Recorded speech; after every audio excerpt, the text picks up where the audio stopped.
The pill tray left her hand before anyone could draw a breath.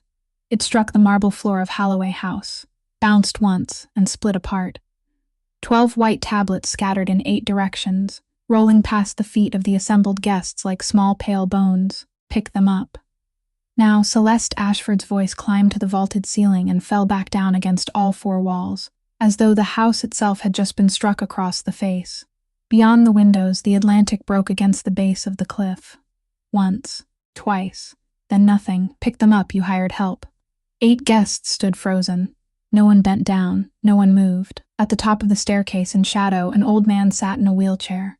His left hand closed around the armrest until the knuckles went white. His right hand no longer closed around anything. For 8 months he had not spoken a single word. He had never, in all that time, wanted so badly to shout, Meredith Vale. 28 years old, stood in the center of the great hall. Her white apron rose gently over 7 months of pregnancy. She looked down at the tablets scattered across the floor, the tablets she carried upstairs to the man above, every day, at 4 o'clock exactly, for 7 long months. Then she raised her eyes to the woman who had thrown them. She did not step back. She laid one hand flat against her own chest, and she spoke 5 words. Those 5 words would cut that afternoon cleanly in half the part before, and the part after. 5 words that made the blonde woman blink twice, as though hearing a language no one had ever taught her. 5 words that predicted the arrival of the man crossing the threshold later that day, the man who, before the night was over, would take back 3 warehouses with nothing but a dinner napkin folded into quarters. The man whose name the entire eastern seaboard spoke only in a lowered voice. August Holloway was 34 years old. He had never once wept in front of another human being, but before the next dawn he would. Yet no one in that room knew this. 7 months earlier, the trembling hand standing in the middle of that hall had saved a 6-year-old boy from a number written wrong on a hospital screen, and the woman whose signature sat beneath that number was standing exactly 3 steps away. She did not remember Meredith's face. If this story reached something in you, leave a like, share it with the person you thought of while listening, and subscribe to our channel, so you don't miss the story that comes next. Celeste Ashford stepped forward. Her heels struck the marble in 3 slow beats, like someone counting her steps before delivering a blow. She stopped exactly an arm's length from Meredith Vale, close enough for the scent of her expensive perfume to overwhelm the smell of antiseptic still clinging to the nurse's sleeve. On the small table against the wall, 3 crystal glasses lightly touched one another and gave off a thin, delicate chime. Who do you think you are in this house? Celeste lowered her voice, but all 8 guests heard every word clearly. That was precisely what she wanted. Do you think that belly gives you the right to stand up straight in front of me? Meredith didn't answer. You don't even know who the father is, Celeste said, and corner of her mouth lifted slightly, almost imperceptibly, as though she had just laid a card on the table that she had been holding for a very long time. People like you are always the same. You come to work in someone else's house carrying a child, then wait for someone to feel sorry for you. An older woman among the guests raised a hand to her chest. She said nothing. She only looked down at the floor, where 12 white pills were still scattered among the expensive shoes, and drew 1 foot back slightly, as though afraid she might step on one. The grandfather clock in the corner of the great hall continued marking the seconds. Tick, tock, tick, tock. In that silence, the sound grew so loud it became unbearable. Meredith bent down. Everyone thought she was going to pick up the pills. She didn't. She placed the dented aluminum tray carefully on the stone floor, the way someone might set down an object that could still be useful. Then she straightened. She folded the hand towel from her shoulder in half, then in quarters, and tucked it into the pocket of her apron. Her fingers didn't tremble. Those were hands that had once held a needle in an emergency room at 3 o'clock in the morning, while the ambulance sirens outside had not yet fallen completely silent. She didn't shout. She didn't step back. She didn't defend herself. She placed one hand against her chest, directly over the place where her heart was beating, and she spoke. He can't buy this place. 5 words, so softly spoken that the person standing farthest away had to lean forward. Then she corrected herself quietly, almost as though speaking only to herself. You, Celeste. Then once again, there was no anger on her face, only a brief emptiness. The expression of someone who had just heard a language no one had ever taught her and didn't know which language to use in reply. What did you just say? I said you can't buy this place. Meredith kept her hand against her chest. Her voice remained steady, never rising by so much as a single note. You can humiliate me in front of 8 people. You can make me crawl across the floor and pick up every pill. You can throw me out through those gates before nightfall, and I'll go. That is what I am paid to endure. She lowered her hand. But there is one place in here that your voice cannot enter. That place doesn't belong to you. It belongs to my mother. In that moment, the grandfather clock seemed to lose a beat. One of the 3 crystal glasses on the side table swayed gently, touched the glass beside it, then became still. One of the 8 guests, the young man standing closest to the window, slowly slipped both hands into his coat pockets and didn't take them out again. At the top of the staircase, hidden in shadow, the old man's left hand loosened its grip on the arm of his wheelchair, then tightened again, then loosened, 3 times, like a man trying to speak without a mouth. Celeste laughed. The sound escaped her throat before she had time to arrange it properly, and it didn't sound like laughter. Your mother, she repeated. Of course. Some woman, I suppose. Probably cleaned houses for someone too. Gave birth to a fatherless daughter, too. Then died in some hospital room where no one even remembered her name. On the wall, the enormous mirror reflected both women. One dressed in silk, one dressed in an apron. Something in the air shifted. Meredith didn't move forward. She didn't clench her hands. She didn't grind her teeth.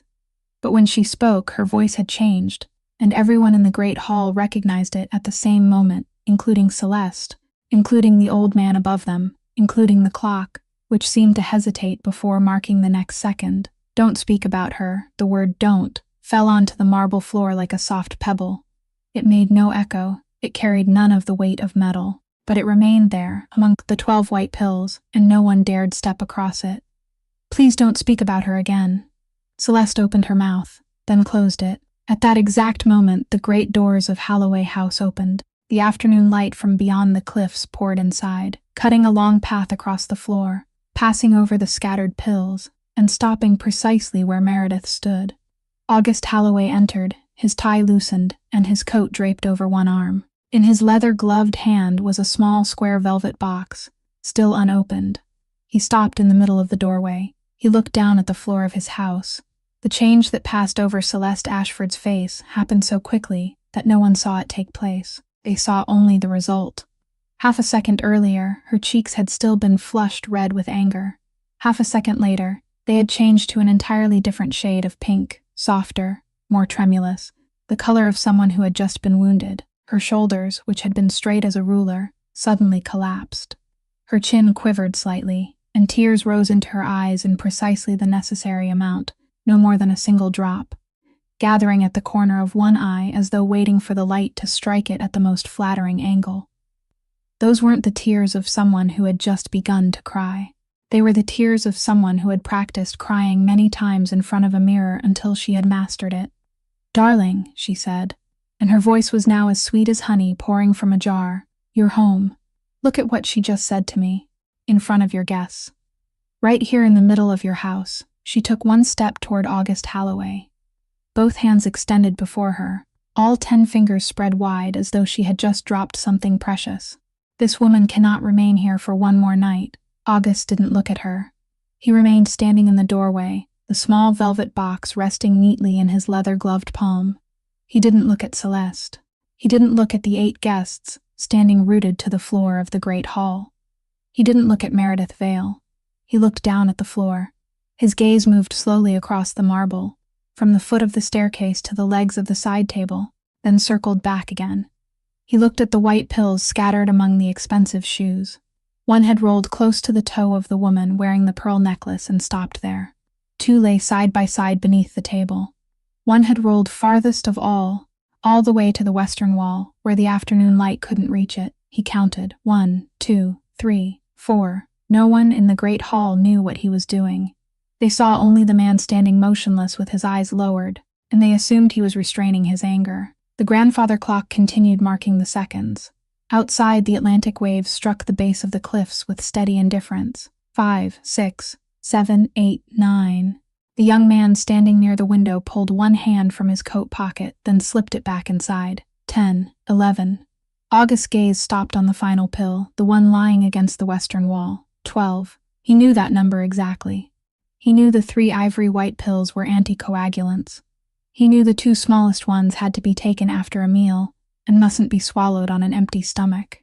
He knew the oval pill was the one that had to be crushed because the person taking it could no longer swallow. He knew all of this because 321 mornings earlier, he had been the one sitting in the doctor's office, listening as each medication name, each dosage, and each scheduled hour was read aloud, and he had written everything down on the back of a business card.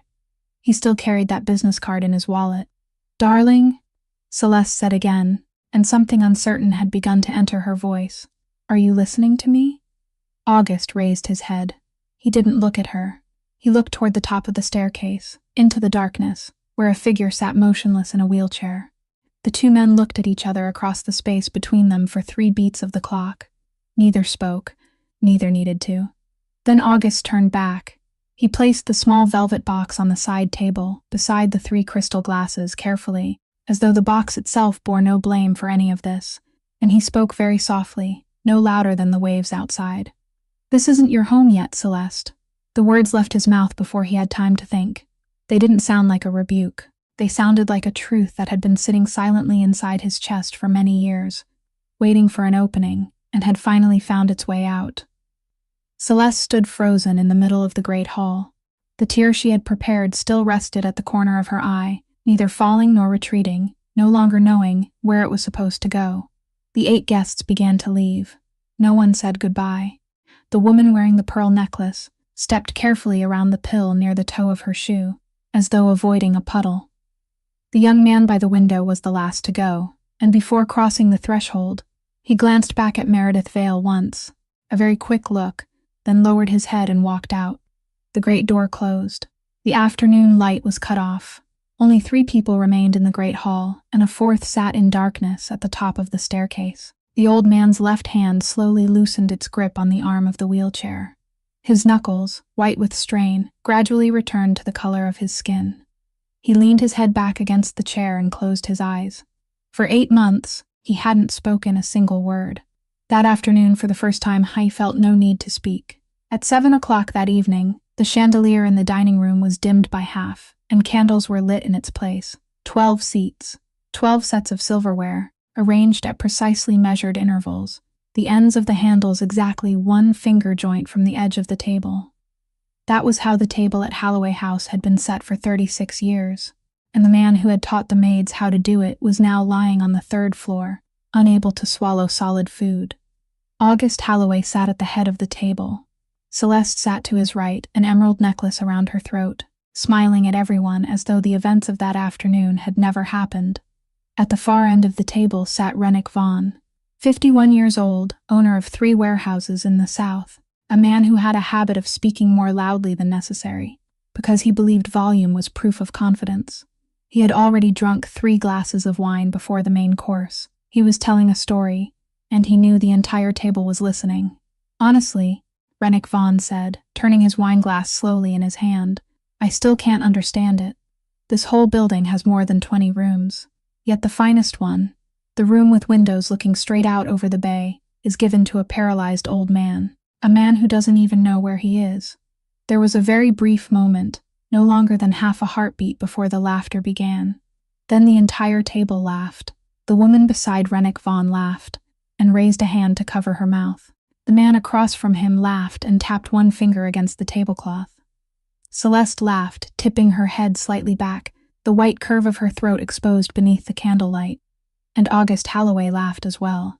He laughed very softly, the corner of his mouth lifting just enough, while his eyes remained lowered toward his plate. He finished cutting the final piece of meat. He chewed, he swallowed. Then he set down his knife with the blade turned inward, exactly as he had been taught. He lifted the linen napkin, wiped the left corner of his mouth, then the right. Then he placed the napkin on the table and folded it, once in half, then into quarters. He smoothed the creases with 2 gloved fingers. The laughter in the dining room slowly faded, though no one knew why. "Rennick," August said. His voice was ordinary. It didn't rise by so much as a single note. That was precisely what made 7 people in the room suddenly straighten in their chairs. "Yes, Mr. Holloway. Count for me." From 1 to 30, Rennick Vaughn laughed, a short laugh, waiting for what would come next, waiting for an explanation, waiting for a friendly hand on his shoulder. Nothing came. "I'm sorry. I don't understand, Count." The man looked around the table. No one looked back at him. The woman beside him had set down her fork. The candle flickered once, then stood straight again. "1," Rennick Vaughn said. His voice was still intact. "2, 3. No one continued eating. 4, 5, 6. August Holloway sat motionless, both hands resting on the table on either side of the napkin folded into quarters. He didn't look at Rennick Vaughn. He looked at the candle in the center of the table. 7, 8, 9, 10. By the time he reached 12, the rhythm of the counting had begun to slow. Rennick Vaughn realized that 30 was a very large number when a man had to count to it in silence beneath candlelight before 11 people who didn't dare breathe. 13, 14, he swallowed. 15, his voice trembled on the word 15, 16. 17, a very faint sound came from the direction of the staircase. No one in the dining room heard it. 18, 19, 20. At the top of the stairs, Meredith Vale stopped. In her hands was a new tray, a wooden one, and on it were 12 fresh pills, counted again from the beginning, and poured again from the beginning, because the original 12 had lain on the great hall floor all afternoon. She meant to continue walking. She didn't. 21, Rennick Vaughn stopped. His shoulders had begun to shake. 22, he was crying, silently. The tears simply ran down his face and he didn't wipe them away, because wiping them away would mean admitting they were there. 23, 24, 25. The 3 candles in the middle of the table burned steadily. No one moved. 26, 27, 28, 29. He paused for a long time before the final number. 30, August Holloway nodded once. "Thank you," he continued, looking at the candle. 30 seconds. That is the amount of your life you just used. He slowly pushed his chair back a little. The man on the 3rd floor whom you just mentioned is named Thaddeus Crow. Every morning, he wakes and wants a drink of water. The glass is placed 2 handspans beyond his reach. He has to twist the half of his body that can still move in order to reach it. That takes him 30 seconds. No one in the dining room hailed. I timed him. For 321 mornings he stood.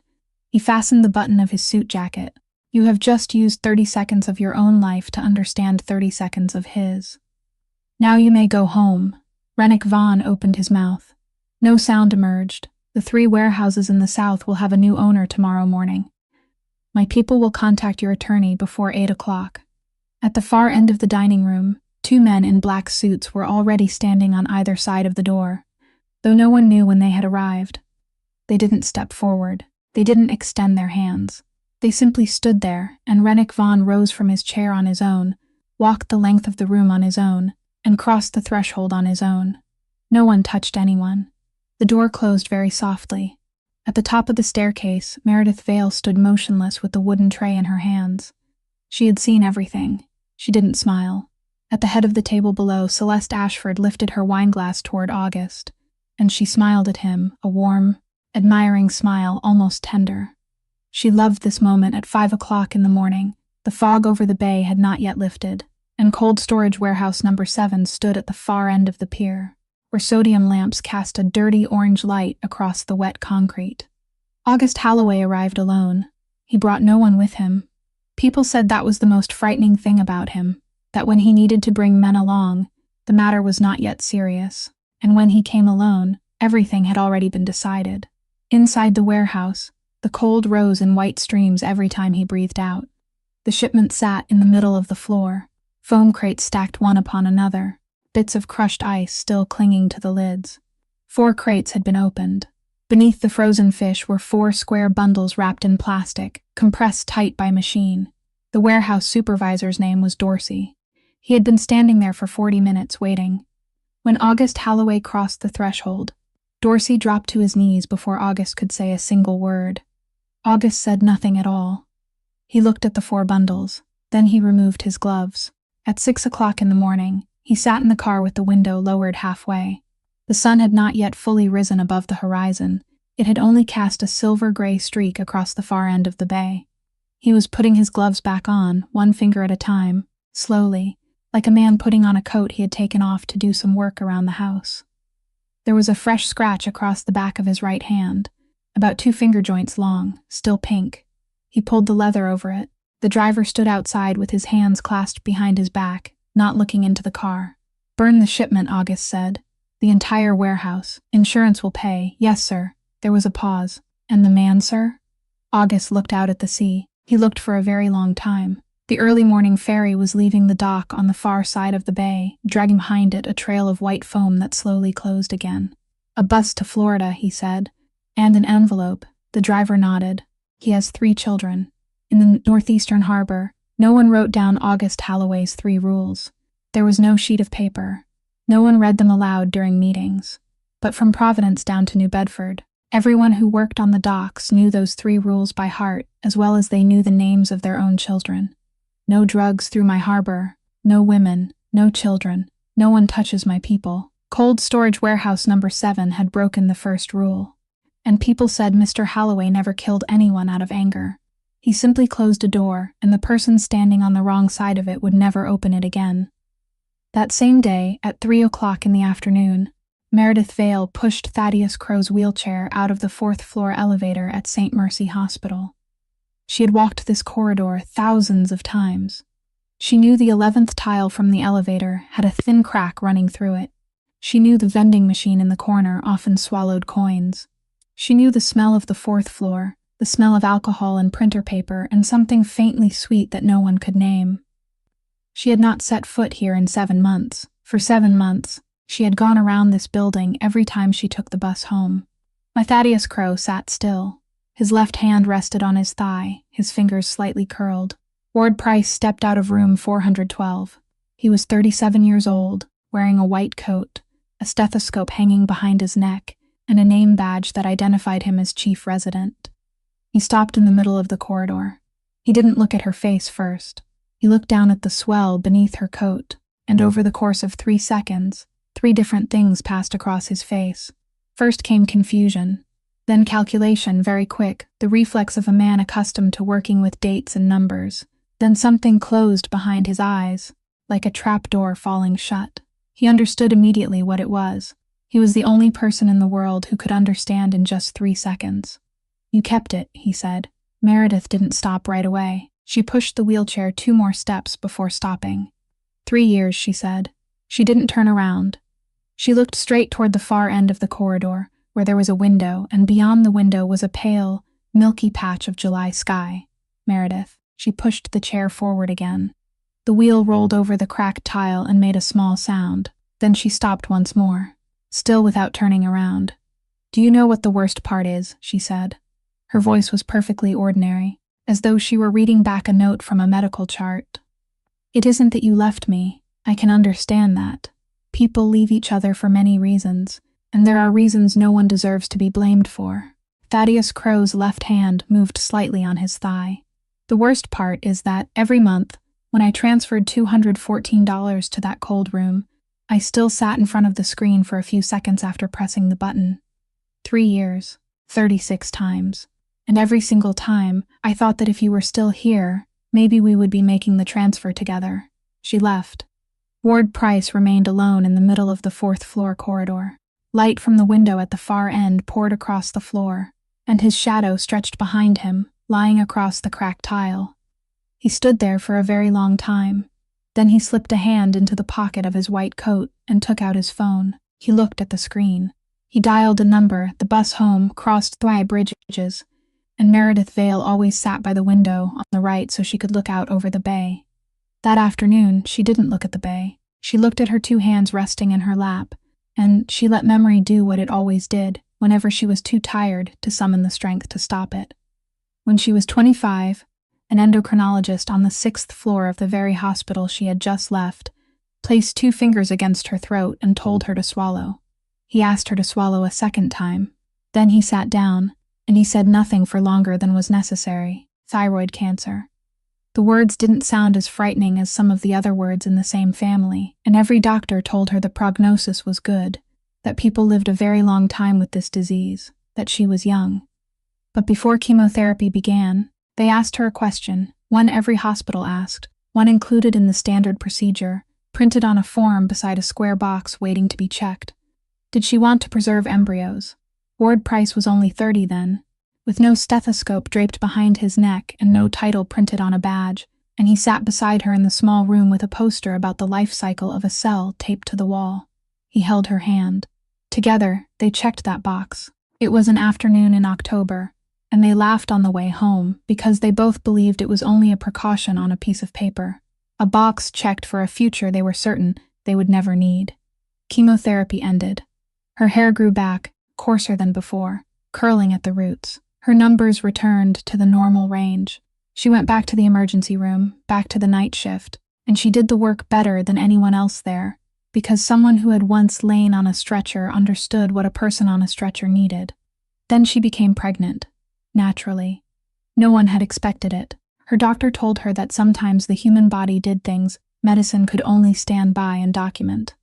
In the 23rd week, her body could no longer hold on. They explained it to her using the same words she herself used when explaining things to her patients. The old tumor had left her endocrine system more fragile than normal. Her hormones had fluctuated. There had been no warning, no symptom she had overlooked, no injection she should have received, no appointment she should have kept. No one did anything wrong, the doctor told her, and he said it in the gentlest voice he possessed because he believed it was a comfort. It was the worst thing Meredith Vale had ever heard in her life, because if no one had done anything wrong, then there was no one to be angry with. And a 25-year-old woman lying in a hospital bed at 3 o'clock in the morning, staring wide-eyed at the ceiling, needed something to be angry with. She needed a name, she needed a face, she needed someone she could hate for the rest of her life and, through that hatred, keep herself alive. They hadn't given her that. They had only handed her discharge papers and a paper bag containing her clothes. She hadn't even had time to give it a name. Ward Price left 6 months later, not because of her hair, not because of the nights she vomited yellow bile into the bathroom sink. He stayed through all of that. He left because every night, when the lights went out, she lay facing the wall without saying a word, and he lay behind her, looking at the back of her neck, until he understood that the woman she had been wasn't coming back. Before he left, he said a sentence he had surely practiced beforehand. "You died with the baby girl," and he was right. That was the worst part of it, 3 years. $214 every month, transferred into the account of a storage facility outside Providence, where a row of steel tanks stood motionless in a cold room she had never entered. 36 payments. Not one was ever late. There were months when she ate instant noodles for 3 weeks straight. There was one winter when she never turned on the heat.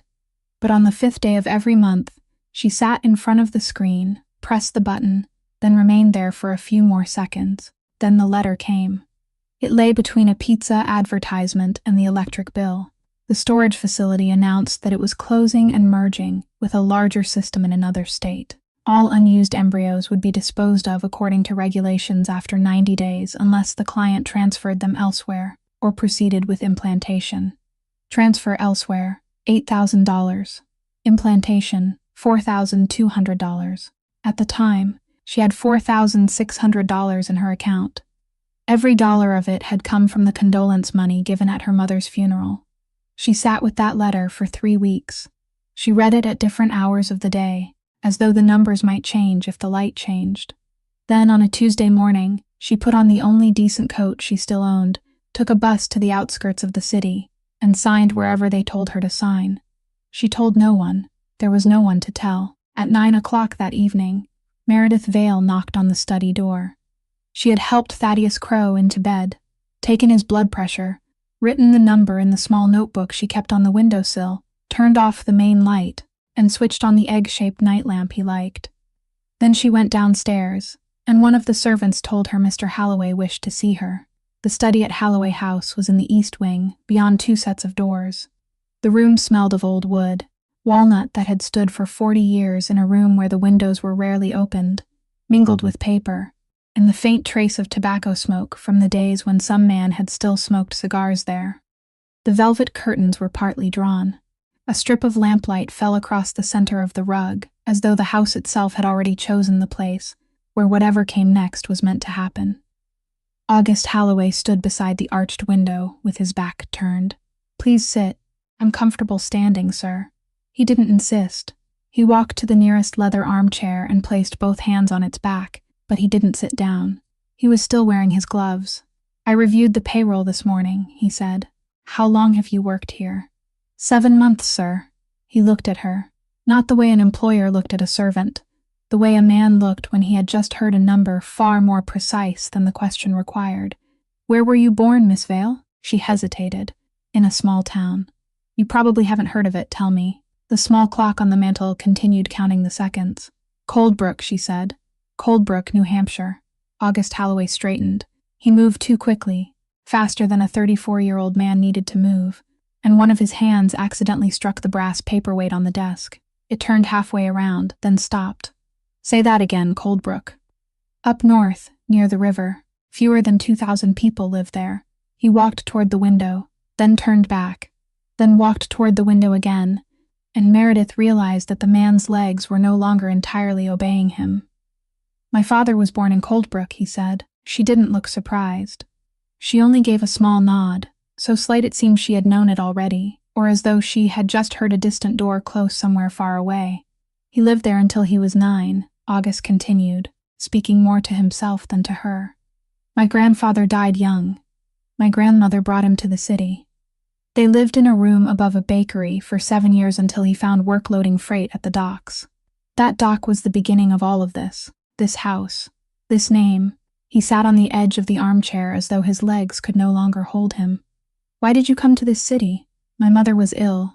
She laced her 10 fingers together in front of her stomach. There wasn't a proper hospital in Coldbrook. I brought her here. We rented a room on the west side. I took any work people would give me.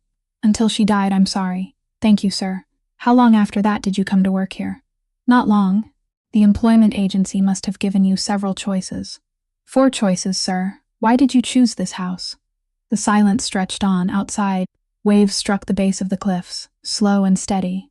Meredith looked down at an indistinct point on the rug. Because my mother told me I had to come. Inside the study, the small clock on the mantel suddenly seemed very loud. Could you say that again? Before she died, she held my hand and told me that when she was gone, I was to apply for work at Halloway House. The Halloway House on the cliffs, not any other house. This one, her voice remained even. She told me not to ask anyone anything, not to tell anyone who I was. Just come inside, do my work, and wait. Wait for what? I asked her that, sir. I asked her many times, over many days. What did she say? She said I would know. August Halloway remained still. He asked nothing else for long enough that the fire in the hearth changed color once. Did she ever mention my family? Never. A name? A photograph. My mother took nearly everything with her to the grave, sir. She paused. She left me only 2 things. What 2 things? A sentence and an envelope. He rose from the edge of the chair. What sentence? Meredith Vale lifted her head. For the first time during the entire conversation, she looked directly into the eyes of the man standing before her. Forgive your mother. August Halloway's gloved hand tightened around the back of the leather chair. And the envelope? She told me never to open it. Only to give it to the right person when I knew who that person was. Do you know now? No, sir. He looked at her for a long time. What does the envelope look like? She hesitated for the 3rd time that night, and this time longest of all. Thick cream-colored paper, no stamp, no address. On the front directly in the center, there is a drawing, a compass. 8 points. She raised one hand and traced it in the air with a finger. There is a letter in the center. Which letter? Outside the window, waves struck the cliffs. The letter H, sir. The brass paperweight on the desk turned another quarter of the way around, then stopped. My mother drew it herself, Meredith said, with her left hand. Her right hand could no longer move by then. August Halloway sat down. He lowered himself very slowly, one bone at a time, like a man finally setting down a burden he had carried for 30 years without ever knowing its name. The 8-pointed compass with the letter H in the center was Cassius Halloway's private seal. The old man had first drawn it at 19, on a letter he never sent. He used it for the rest of his life, and August had believed it had died with his father. Meredith Vale went up to the 3rd floor to retrieve the envelope. It lay at the bottom of her cloth suitcase, wrapped in a worn handkerchief, and tied with a piece of hemp cord her mother had knotted with her own hands. She carried it downstairs, crossing the great hall where someone had long since swept away the scattered pills, and when she opened the study door, August Halloway was still sitting in the leather armchair with both hands resting on his thighs. He had removed his gloves. That was the first thing she noticed. His hands were covered in scars, old scars layered over scars even older, and across the back of his right hand was a scratch that was still pink. She placed the handkerchief bundle on the desk, untied the cord, and pushed the cream-colored envelope toward him. The 8-pointed compass sat in the exact center of the paper, its ink faded, the lines trembling slightly at the end of each point, like the work of someone learning to write with the wrong hand. August looked at it for a long time without touching it. Then he extended one finger, placed it over the letter H in the center, and kept it there long enough for the desk lamp to make a faint clicking sound as the filament expanded in the heat. "You've never opened it." "Never, sir." "She told you to give it to the right person." "Yes." "Do you think I'm that person?" Meredith didn't answer. She sat in the leather chair across from him, her knees pressed together, her hands clasped over her stomach. August Holloway picked up the envelope. He slipped his thumb beneath the edge of the paper, brittle with age, and pulled it apart. The paper tore along an uneven line. The first thing that fell out wasn't a letter. It was a Polaroid photograph, its white border yellowed to ivory, a thin crack running diagonally across one lower corner. It fell face up onto the walnut desk. August turned it over. A young woman sat on a stone step wearing a cotton dress barefoot, her hair tied loosely behind her. She was laughing. Not at the camera, but because of something that had happened just before someone pressed the shutter. Her right hand rested on the shoulder of the man sitting one step below her. The man wore a white shirt with the sleeves rolled up, his hair combed back, and he wasn't looking at the camera, he was looking up at her. "Is this your mother?" Meredith leaned forward. She had never seen the photograph in her life. "Yes, that is my mother. And the man? I don't know who he is, sir." August turned the photograph over. On the back, written in pencil in the slanting hand of another era, the letters joined together in a way people no longer wrote. "For my Rosalind forever, Cassius." August Holloway's ungloved hand began to tremble. He placed the photograph face down, as though leaving it exposed any longer would be an act of cruelty toward the people inside it. Then he removed 3 thin sheets of paper from the envelope. He unfolded the first. He didn't read it aloud. He bent over it, his eyes moving from left to right, from the top of the page to the bottom, while Meredith sat silently watching his face. She saw his jaw tighten halfway down the page. She saw him read one line a second time, then a third. She saw his index finger press against the paper, as though the words might run away. When he finished, he folded the sheet along its original creases and placed it to his left. Then he sat upright, drew a breath in through his nose and held it. He loved her, he said. Nothing more. He opened the second sheet. The handwriting on this one was no longer as steady as it had been on the first. The lines slanted downward near the bottom of the page, as though the hand that wrote them had been fighting against something. This time, he read aloud. His voice was low and even, and he didn't pause for breath where he should have. "Rosalind, I know the child is mine. Don't look for me. Don't write to me. Don't come to the city. I'll send money through someone I trust. You won't lack for anything. The child won't lack for anything. But for God's sake, Rosalind, don't let anyone know. Don't let anyone know until I find a way. I'm asking you to forgive me. I'm asking you to forgive me 1,000 times." August placed the letter on the desk. Meredith Vale had stopped breathing, though she didn't know when. "Sir." Her voice was so faint that even she could barely hear it. "Please tell me I've misunderstood."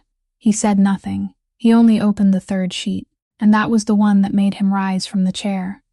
He read it standing, his back turned toward her, his face directed toward the arched window, where there was nothing beyond the glass but darkness and the sound of the waves. His shoulders didn't shake. He made no sound. But he read very slowly, and when he reached a place near the bottom of the page, he lifted his left hand to cover his mouth and kept it there until he had finished. Then he folded the paper. He placed it on top of the other 2. "The baby was ill," he said. He asked someone to find a doctor and send him to Coldbrook. The letter ends there. What happened after that? There is nothing after that. He turned around. There is no 4th letter. There was still one thing left inside the envelope. August turned it upside down over the desk.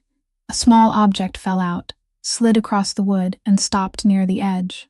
It was a faded piece of parchment, a handwritten birth certificate signed by a midwife, born to Rosalind Vale. Male child. 3:14 in the morning. Witnessed by Orla Bennington. Meredith Vale sat in the leather chair, and her hands were trembling so violently that she had to press them tightly together.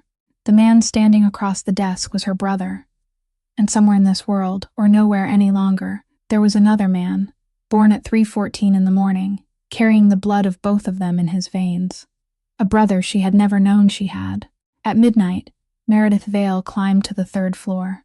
She couldn't remember how she had left the study, couldn't remember whether she had crossed the great hall or taken the rear staircase. In her hand was the cream-colored envelope, and inside it, wrapped again as before, were the Polaroid photograph, the 3 letters, and the yellowed plastic wristband. She opened the door to Thaddeus Crow's room, and the familiar smell met her, the scent of ointment and clean bed linens, and a trace of sea air slipping through the narrow opening in the window. The egg-shaped lamp was still glowing. He wasn't asleep. For 7 months he had never fallen asleep before she came upstairs. She pulled the wooden chair close to the side of the bed, sat down, placed both hands on her knees, and remained silent for a long while before speaking, because it took that long for her to believe her voice wouldn't break. During her first week, they had told her that this man could no longer speak. A doctor at St. Mercy had written 3 lines in his chart and underlined the last one. No possibility of language recovery. They had also told her that he understood very little, that all she needed to do was feed him, turn him, and keep him clean, and that would be enough. On the 4th day, Meredith Vale sat down in this chair and told him she didn't believe those 3 lines. She took his left hand, the hand that could still move, and placed it on the metal bed rail. 1 tap means no, she said. 2 taps mean yes. If you understand what I'm saying, tap twice. He lay motionless for 20 seconds. Then that hand lifted and it struck the bed rail twice, slowly, firmly, unmistakable for anything else in the world. That night, Meredith stepped into the hallway and cried. Not because she pitied him. She cried because she remembered that inside a body unable to speak, there could still be a whole human being sitting there, waiting for someone to ask a question. From then on, every night she asked him 1 question. Only 1, never more.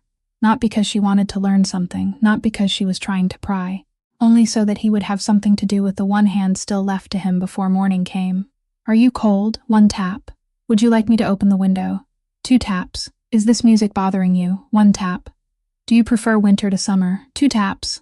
Very quickly. Would you ever like me to read the newspaper aloud to you? 1 tap. Then, after a moment, 2 very soft taps, as though he had changed his mind. Do you miss someone?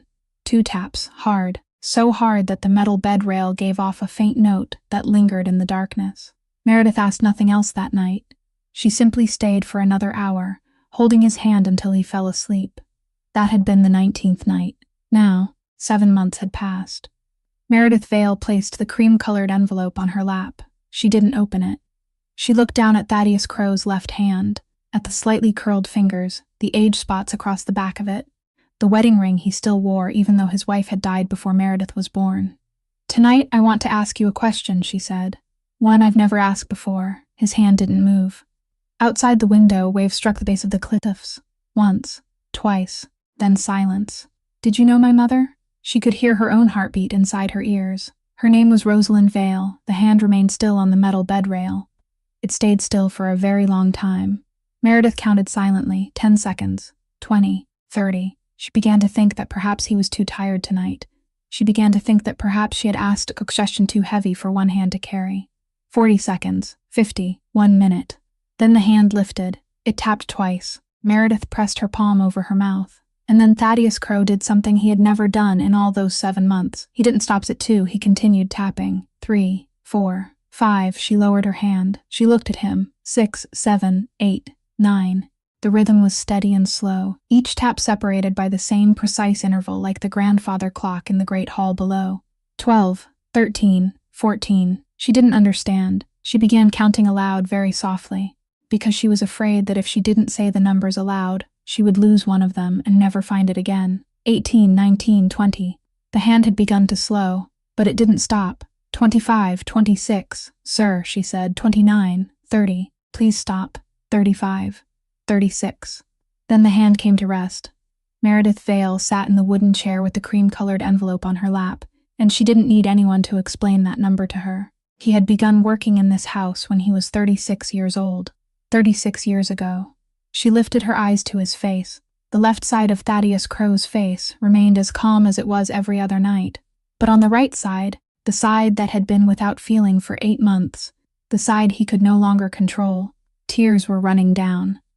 They slipped from the corner of his eye, traced the curve of his cheek, gathered at the edge of his jaw, then fell onto the collar of his nightshirt. He didn't wipe them away. He didn't blink. He didn't know he was crying. Meredith Vale came down to the ground floor at nearly 1 o'clock in the morning, and August Holloway was still sitting in the study.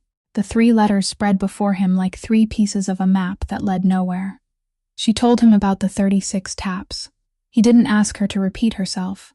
He simply stood, walked to the fireplace, and remained there with his back turned, his bare hands hanging at his sides, and at that exact moment a sound drifted in from the corridor, a sound that didn't belong in this house at this hour. The tapping of a cane against the wooden floor. Tap, tap, tap. Slow and steady. The sound of someone who knew exactly where she was going and had no need to hurry. It stopped just beyond the door. Then a woman's voice spoke, roughened by age, but clear in every word, passing through the thick wood as though the wood weren't there at all. Mr. Holloway. I'm the woman with the cane. I sat at your luncheon table yesterday. Please open the door. I've been waiting for this longer than you imagine. August looked at Meredith. Meredith looked at the door. He walked toward it, placed his hand on the knob, and remained still for 1 beat before turning it. The woman entered slowly. She was short, her back already bent with age, her white hair gathered into a low knot at the nape of her neck. She leaned on a dark wooden cane with a silver cap worn smooth by all the years those fingers had gripped it. The skin of her face was wrinkled like a sheet of paper folded and unfolded too many times. But her eyes weren't old. They were bright and alert, and they swept once across the room, over the 3 letters on the desk, over the Polaroid photograph lying face down, then came to rest on Meredith Vale. She looked at her for a very long time. 2 tears traveled down the wrinkles in her cheeks, and she didn't raise a hand to wipe them away. You look so much like your mother, she said. So much that when you crossed the courtyard yesterday, I had to hold on to the arm of my chair. Meredith rose from the leather chair. Who are you? My name is Orla Bennington. I'm 79 years old. For 42 years, I was the head nurse in the emergency department at St. Mercy Hospital. And before that, when I was in my prime, I worked as a traveling midwife in the north, in towns that had no hospitals. The cane struck the floor twice more as she moved closer. I was in Coldbrook the night your mother gave birth. August Holloway pulled out a chair. Mrs. Orla Bennington sat down, placed both hands on the silver head of her cane, and released a long breath, like someone finally setting down a sack she had carried for a very long time. 7 months ago, I heard that a young woman named Vale had come to work in this house, she said. From that moment, I began looking for a way inside. The woman wearing the pearl necklace yesterday was a friend of your father's when they were young, Mr. Holloway. She owed me a favor from 983. I collected it. Tell us, August said. She told them. She told them that in those days, Coldbrook had only 1 paved road and 1 wooden bridge across the river. She told them that rain fell for 9 straight days that November, and by the 10th night the bridge was gone. The water carried it away at 4 o'clock in the morning, and no one heard a thing because the rain drowned out every sound.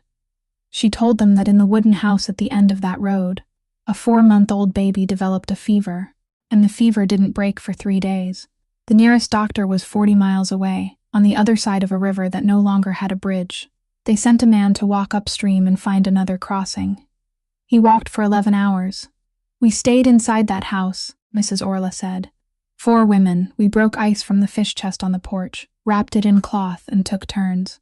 We had nothing else, no medicine, no machines. We prayed with ice, and with our 2 empty hands, she tightened her grip on the head of the cane. Your mother knelt on that floor for 3 nights. She didn't lie down once. By the 3rd night, she could no longer speak. Her lips only moved. Meredith Vale sat down. She had to sit down. Then, Mrs. Orla said, and her voice changed. A truck stopped at the end of the road just before dawn. A husband and wife who sold cloth were traveling down from Montreal. The collapsed bridge had stranded them, so they had spent the night at the town inn. The wife heard the praying. She came to the house. She stood in the doorway and asked 1 question. What did she ask? August said. She asked, May I come in? I'm a nurse. In the study, the fire in the hearth collapsed to one side and sent up several small sparks. She had worked for 11 years in a city hospital. In her handbag was a new kind of medicine, something that had only just begun reaching places like Coldbrook that year. She said, Let me try. If God allows it, the baby will live. Meredith didn't breathe. And the baby lived, Orla Bennington said. She smiled. It was a tired smile, but there was something within it like the sun rising between the wrinkles of her face. The fever broke the next morning. The little boy opened his eyes. He was able to nurse. He lived. Meredith Vale raised both hands to cover her face. But, Mrs. Orla said, and the cane struck the floor once, the story didn't end there. She looked directly at August Holloway. That woman stayed another 10 days. She helped your mother care for the baby. And during those 10 days, she told us that she and her husband couldn't have children. They had been trying for 15 years. Your mother was exhausted. Her heart had been weak since she was a girl. I knew because I had listened to it with my own stethoscope. She had no money. She had no husband. And there was a man in the city who had written to her and told her not to let anyone know. Mrs. Orla paused for a very long time. She gave the little boy to them. My mother gave her child away, Meredith said, and her voice broke on the final word. No child. Mrs. Orla shook her head. She didn't give him away. She saved him. She gave him the only life he could have, in a place where no one would find him. She exhaled. And she paid for that choice until her final breath.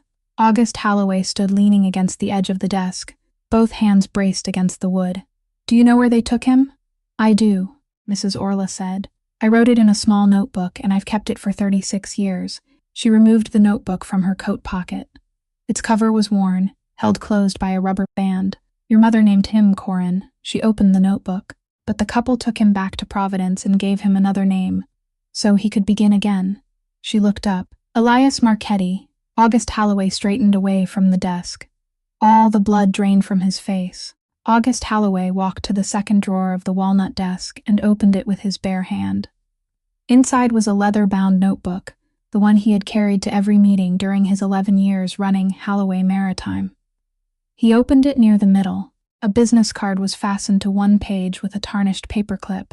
The paper was thick and ivory-colored, the embossed letters rising beneath his fingertips. Elias Marchetti, Legal Counsel, Holloway Maritime Group. Beneath that was a telephone number and an address in the center of the city, on the 30th floor. He carried the business card across the desk and handed it to Mrs. Orla Bennington.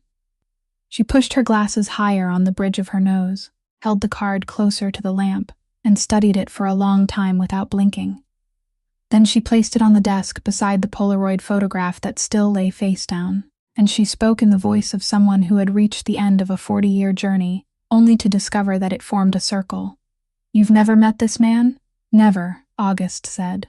He has been your attorney for 11 years. I don't meet with my attorneys. I don't meet with anyone unless it is necessary. Every contract, every document, every signature passes through one man. He paused.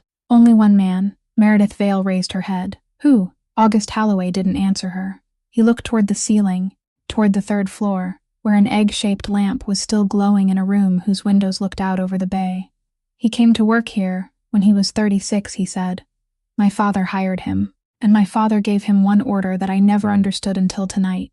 My son must never meet that attorney. Never, unless the law requires it. Mrs. Orla Bennington placed both hands on the silver head of her cane. Your father made him stand between two sons for 36 years, she said, so they would never come face to face. On the 3rd floor, Thaddeus Crow heard footsteps running up the wooden staircase. He couldn't move. He couldn't turn his head, but he could hear, and he knew at once whose footsteps they were, and he understood that the day he had prayed for every night for 32 years had finally come. It had come when he could no longer speak. His left hand lifted from the blanket. It trembled. It searched for the metal bed rail, but the bedroom door didn't open. The footsteps passed by, and he lay there in the darkness with one hand raised in the air, a man who possessed every answer and had no way to release them. At 3 o'clock in the morning, August Holloway was alone in the study. Mrs. Orla had been taken to the east sitting room to rest. Meredith had gone upstairs to Thaddeus. The 3 letters lay folded on the desk. He walked to the filing cabinet in the corner, opened the bottom drawer, and removed a stack of papers held inside a blue folder. A typed label had been affixed to the cover. Home Medical Care Personnel, Approved Candidates. He had read this file 7 months earlier, on an afternoon in November, before signing the employment contract. He opened it.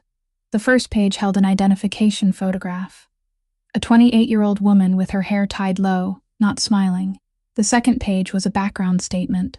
He began reading again from the beginning, line by line, and he counted. The first line, full name. The second line, date of birth. The third line, social security number. The ninth line, professional qualification, Bachelor of Science in Nursing. The 10th line, most recent place of employment, St. Mercy Hospital, emergency department. The 11th line, reason employment ended. The 12th line, status of professional license permanently revoked. The 13th line, marital status. The 14th line, place of birth, Coldbrook, New Hampshire. August Holloway sat motionless. He had read that line before. 7 months earlier, beneath this lamp, in this chair, his eyes had passed over those words, and he had turned the page. And someone might have believed that he hadn't seen her during those 7 months. Someone might have believed that the woman was nothing more than a shadow folding towels on the 3rd floor, that he had passed her hundreds of times without ever knowing her face. But the truth was that he had known very well. He knew her nursing license had been permanently revoked. He knew she had signed an admission of wrongdoing without filing an appeal. He knew there wasn't a hospital left in the state that would hire her. He knew she was living in a rented room with no heat. He had read all of it, and he had signed the contract. And when the personnel manager asked why he had chosen a nurse who had lost her license to care for the person he valued most in this house, he had answered with a single sentence. I need someone who knows how to keep her mouth shut, and no one in this world keeps silent better than someone who has lost everything by opening it. He hadn't hired her because he pitied her. He had hired her because she had been crucified, and a crucified person wouldn't tell anyone what she saw inside this house. August Holloway closed the file. He placed both bare hands on the walnut desk and looked at them. Then he stood, left the study, walked along the corridor, opened the door leading to the basement, and descended into the darkness. There was no one below, only unfinished concrete walls and several empty wine racks. He didn't shout. He had never shouted in his life. He simply raised his fist and struck the wall, then again, until the skin across his knuckles split open and blood left dark streaks on the gray concrete. He stood there for a long time, with his forehead resting against the wall, breathing. The following morning, when he stepped out of his room, both hands were covered in black leather gloves. The people of the northeastern harbor still believed August Holloway wore gloves to conceal old scars, things he didn't want to remember. That morning, those gloves weren't hiding any scar. They were hiding the cowardice of the night before. Nettie Pryor was 22 years old and had worked as an assistant cook at Holloway House for 5 months. At 3 o'clock in the morning, she went down to the kitchen for water because she couldn't sleep, and as she passed the western staircase, she saw a woman standing on the landing, speaking very softly on the telephone. Nettie stopped. She heard Celeste Ashford say that the day after tomorrow was the final day, that the nurse girl had been in the study for nearly 4 hours, and that everything had to be moved forward.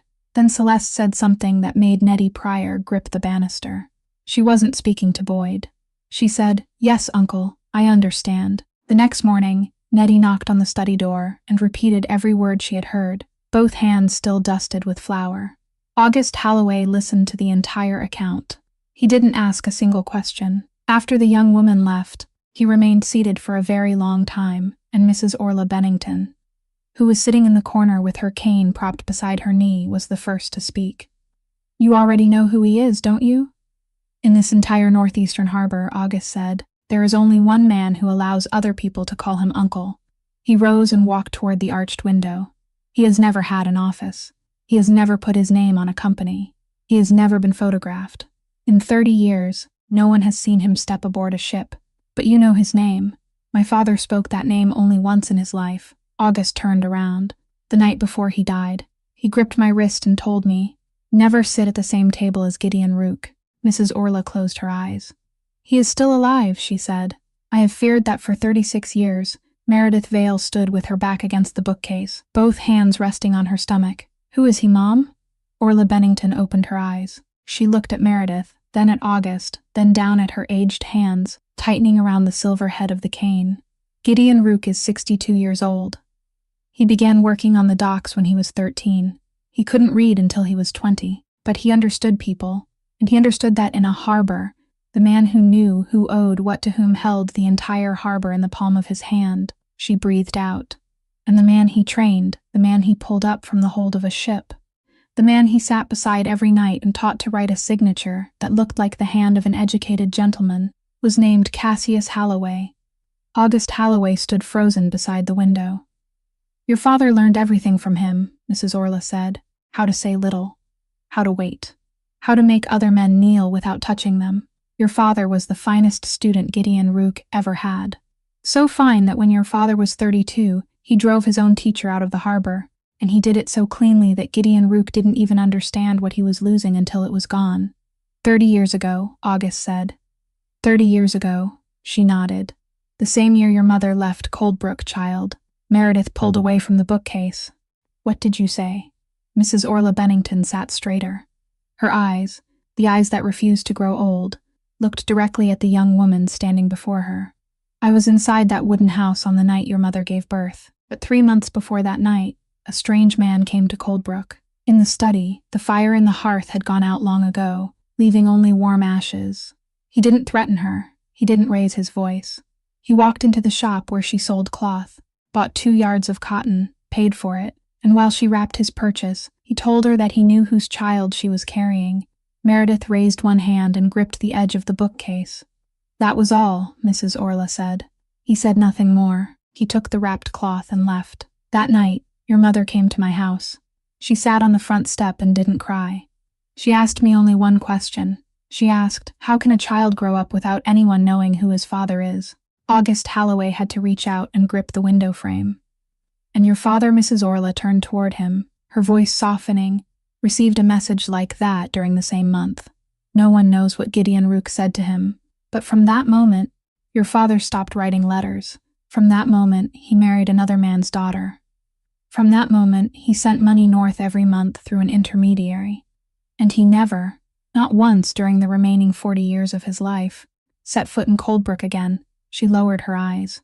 "All my life, I believed your father was a greedy man. I believed he had abandoned a woman and a child to protect his name. He wasn't greedy," she said. "He was afraid. He was so afraid that he didn't dare save his own son." No one spoke for a very long time. Then August Halloway moved away from the window. He walked to the desk, picked up the embossed business card, and looked at the name printed upon it. "Nettie heard her call him uncle," he said. "That means he has already been sitting inside this house. He may have been sitting here for 9 years. What are you going to do?" August placed the business card on the desk. "What I cannot do," he said, "is touch him." He looked at Meredith, then at Mrs. Orla. "There are nearly 300 men in this harbor. Half of them borrowed money from him when they were desperate. Half of them call him uncle.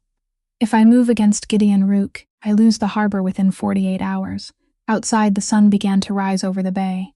And somewhere in a room in the city, a 62-year-old man sat beside a cup of cold tea, heard his telephone vibrate, and smiled. 36 years ago, he said to the person on the other end of the line, I took Cassius Halloway's firstborn son from him. He set down the cup of tea. Today, I'll take the other 2.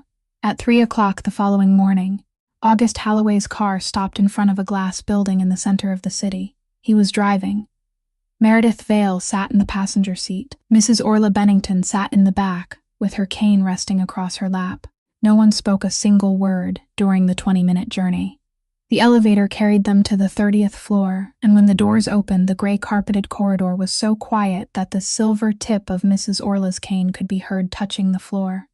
Tap, tap. Tap. August stopped before the door marked 3002. He raised his hand, then lowered it, then he knocked. The door opened after 4 beats. Elias Marchetti was 36 years old, wearing a white shirt that still held the crisp lines of the iron, his tie removed and draped over one shoulder. In his hand was a glass of water. He looked at the man standing outside his home and couldn't speak, because in 11 years as legal counsel for Halloway Maritime Group, he had never seen this face in person. He had seen it only on the pages of financial newspapers, and among all the possibilities he had ever imagined, not one of them began at 3 o'clock in the morning. The blood drained from his face. Mr. Halloway, let us in. Has something happened? Yes. August stepped aside. There is someone who wants to meet you. She has been waiting for 36 years. Mrs. Orla Bennington came forward, leaning on her cane, and lifted her eyes toward the tall man standing in the doorway. She looked at him for a very long time. She studied his forehead, the bridge of his nose, the line of his hair at his left temple. Then she spoke, and her voice grew rough. You look so much like your father." The glass in Elias Marchetti's hand tilted. Water spilled onto the carpet. He didn't notice. They sat in the living room. No one turned on the main lights. The glow of the city 30 floors below rose through the windows, giving them just enough light to see one another's faces. Mrs. Orla told the story. She told it from the beginning, leaving nothing out and adding nothing. She told them about Coldbrook, about the wooden bridge, about the 3 nights and the pieces of cloth wrapped around ice. She told them about the woman who sold fabric standing in the doorway and the questions she had asked. She told them about the 10 days that followed. She told them about a 24-year-old mother with a weak heart, no money, and no husband, kneeling on a wooden floor and placing her son into the arms of 2 strangers in order to save him. She told them about an old name no one remembered anymore, Corin. Elias Marchetti sat motionless from beginning to end. He didn't interrupt once. His hands rested on his knees, and when Mrs. Orla finished, they remained exactly where they were. He stood. He walked out onto the balcony. The glass door slid open. The night wind from the bay rushed into the room. Then the door closed again. Inside, the 3 of them watched his back as he stood beside the railing. He didn't move. He didn't raise a hand to his face. He simply stood there looking down at the city, where rows of streetlights stretched toward the harbor. He remained there for 5 minutes. Meredith Vale looked at the clock on the wall 3 times. Mrs. Orla Bennington never took her eyes from the glass. Then the sliding door opened. Elias Marchetti stepped inside. His eyes were red but dry. The first thing he said wasn't about Cassius Holloway. It wasn't about Rosaline Vale. It wasn't about 36 years. He looked directly at August. "If I walk into that boardroom tomorrow as your brother," he said, "what surname will my daughter grow up carrying?" No one could answer that question. "She is 4 years old. Her name is Wren. She carries the name of the man who raised me. A man who never slept peacefully for a single night of his life, because he was afraid I wouldn't have enough to eat." His voice was perfectly calm, and it was that calmness that made the room feel heavier. "He died when I was 29. The woman who carried me out of Coldbrook is still alive in Providence, and she calls me every Sunday." He sat on the edge of the chair. "All my life, I have known that a piece of me was missing. I didn't know what to call it. I love my parents. I never went looking." He lowered his head. "Now you bring it to my door at 3 o'clock in the morning, and you expect me to open it." August Holloway stood. He said nothing. He simply remained there with his gloved hands hanging at his sides. Elias Marchetti looked up. He looked at August. Then he looked at Meredith Vale, the woman sitting with both hands resting over her 7-month pregnant belly. He rose. "Brother," he said. "Sister." The 3 of them stood in the middle of the room, and for the first 3 seconds no one stepped closer. Then August took 1 step forward. Then Meredith did the same. And they stood there holding one another, 3 grown people, none of them crying aloud, beneath the glow of the city rising from 30 floors below. Mrs. Orla Bennington sat in her chair, with both hands folded over the silver head of her cane, and she smiled the most peaceful smile of her entire life. Half an hour later, Elias Marchetti switched on the lamp over his desk. Beneath the paperweight lay a file he had received the previous afternoon, the last will and testament of Cassius Holloway. He was supposed to authenticate it before the board of directors at noon the following day. He opened the filing cabinet and removed 3 original documents that Cassius himself had signed during his lifetime. He placed them side by side beneath the lamp, the 8-pointed compass, the letter H in the center. He bent over them for a long time, holding a magnifying glass in one hand. "Brother," he said without looking up. "Which hand did our father favor?" "His left," August answered. "He wrote with his left hand." Elias Marchetti nodded slowly. "On these 3 original documents, every compass was drawn beginning from the left side. The needle pointing north leans slightly to the left. That is the habit of a left-handed person. A left-handed writer pulls the line toward himself." He pushed the new will into the center of the desk. "But on this one," he said, "the north needle leans to the right." He straightened. "And the clause transferring the shares was drafted using a legal formatting template that my firm only began using in the spring of last year." He looked at August Holloway. "This document isn't old, brother. It is 3 weeks old. At 4:20 in the morning, they left the glass building." Elias Marchetti remained behind with the forged will and the 3 original documents, because by noon he would need enough evidence to say aloud, before 11 men, what he had just discovered. Mrs. Orla Bennington dozed in the back seat. her cane resting against her shoulder. Meredith Vale sat beside August with both hands over her stomach, her eyes open and fixed beyond the window. Rain had begun at some point without any of them noticing. The first rain of summer, not heavy, only enough to make the road shine beneath the streetlights. August Holloway took the Harbor Road because it was 14 minutes shorter. It was the only decision he made that night which he would never regret, because had he taken the longer route, they would simply have been stopped somewhere else, somewhere darker, with no one there to witness it. Pier number 3 stood between two rows of warehouses. Only one sodium lamp was still burning, hanging crookedly from a leaning pole, and casting a pool of orange light across the concrete. Inside that pool of light stood 6 shadows. They were spread across the road in a line, making no effort to conceal themselves, waiting. August Holloway lifted his foot from the accelerator. The car rolled forward, slowing, then stopped about 15 paces away. Mrs. Orla woke. "Mr. Holloway, stay seated." He turned off the engine but left the headlights on. Then he turned toward Meredith. "Lock the doors. All 4 of them. Don't open them. No matter what happens, Mr. Holloway. Don't open them." He opened the car door and stepped into the rain. He walked around the front of the car, and there, beneath the headlights, he did something both Meredith and Mrs. Orla could see clearly through the windshield. He raised one hand and removed the glove from his left hand. He pulled it free one finger at a time. Then he removed the right glove. He smoothed them both, folded them, and placed them carefully on the hood, neatly side by side. He did it with the gestures of a man preparing to roll up his sleeves and repair the kitchen faucet in his own home. Then he walked toward the 6 shadows. 40 seconds. Meredith Vale sat inside the car, and she couldn't see anything clearly because rain streamed down the glass, and because the headlights reached only so far, she could only listen. She heard steel strike concrete, short and dry. She heard someone exhale sharply, very close. She heard someone lose his footing on the rain-slick surface and fall, and the splash of water rising around him. She heard something made of metal rolling away, rolling farther and farther, then dropping over the edge of the pier and disappearing. And through all those sounds, she heard August Holloway's shoes on the wet concrete, steady, never quickening by even a single beat. From beginning to end, he didn't run, he walked. Then silence. One man remained standing. He was almost as tall as August, with lighter hair, his right hand hidden behind his back. His coat was expensive, and now it was soaked through. "Boyd," August said. Boyd Holloway didn't answer. "You are my uncle's son." August's voice was ordinary, as though the 2 men were standing in the corridor outside a wedding. "I was 10 when you were born. They let me into the hospital room, and they placed you in my arms. I remember you were so light that I thought I was holding a towel." Something flickered across Boyd Holloway's face, then vanished. He brought his right hand out from behind his back.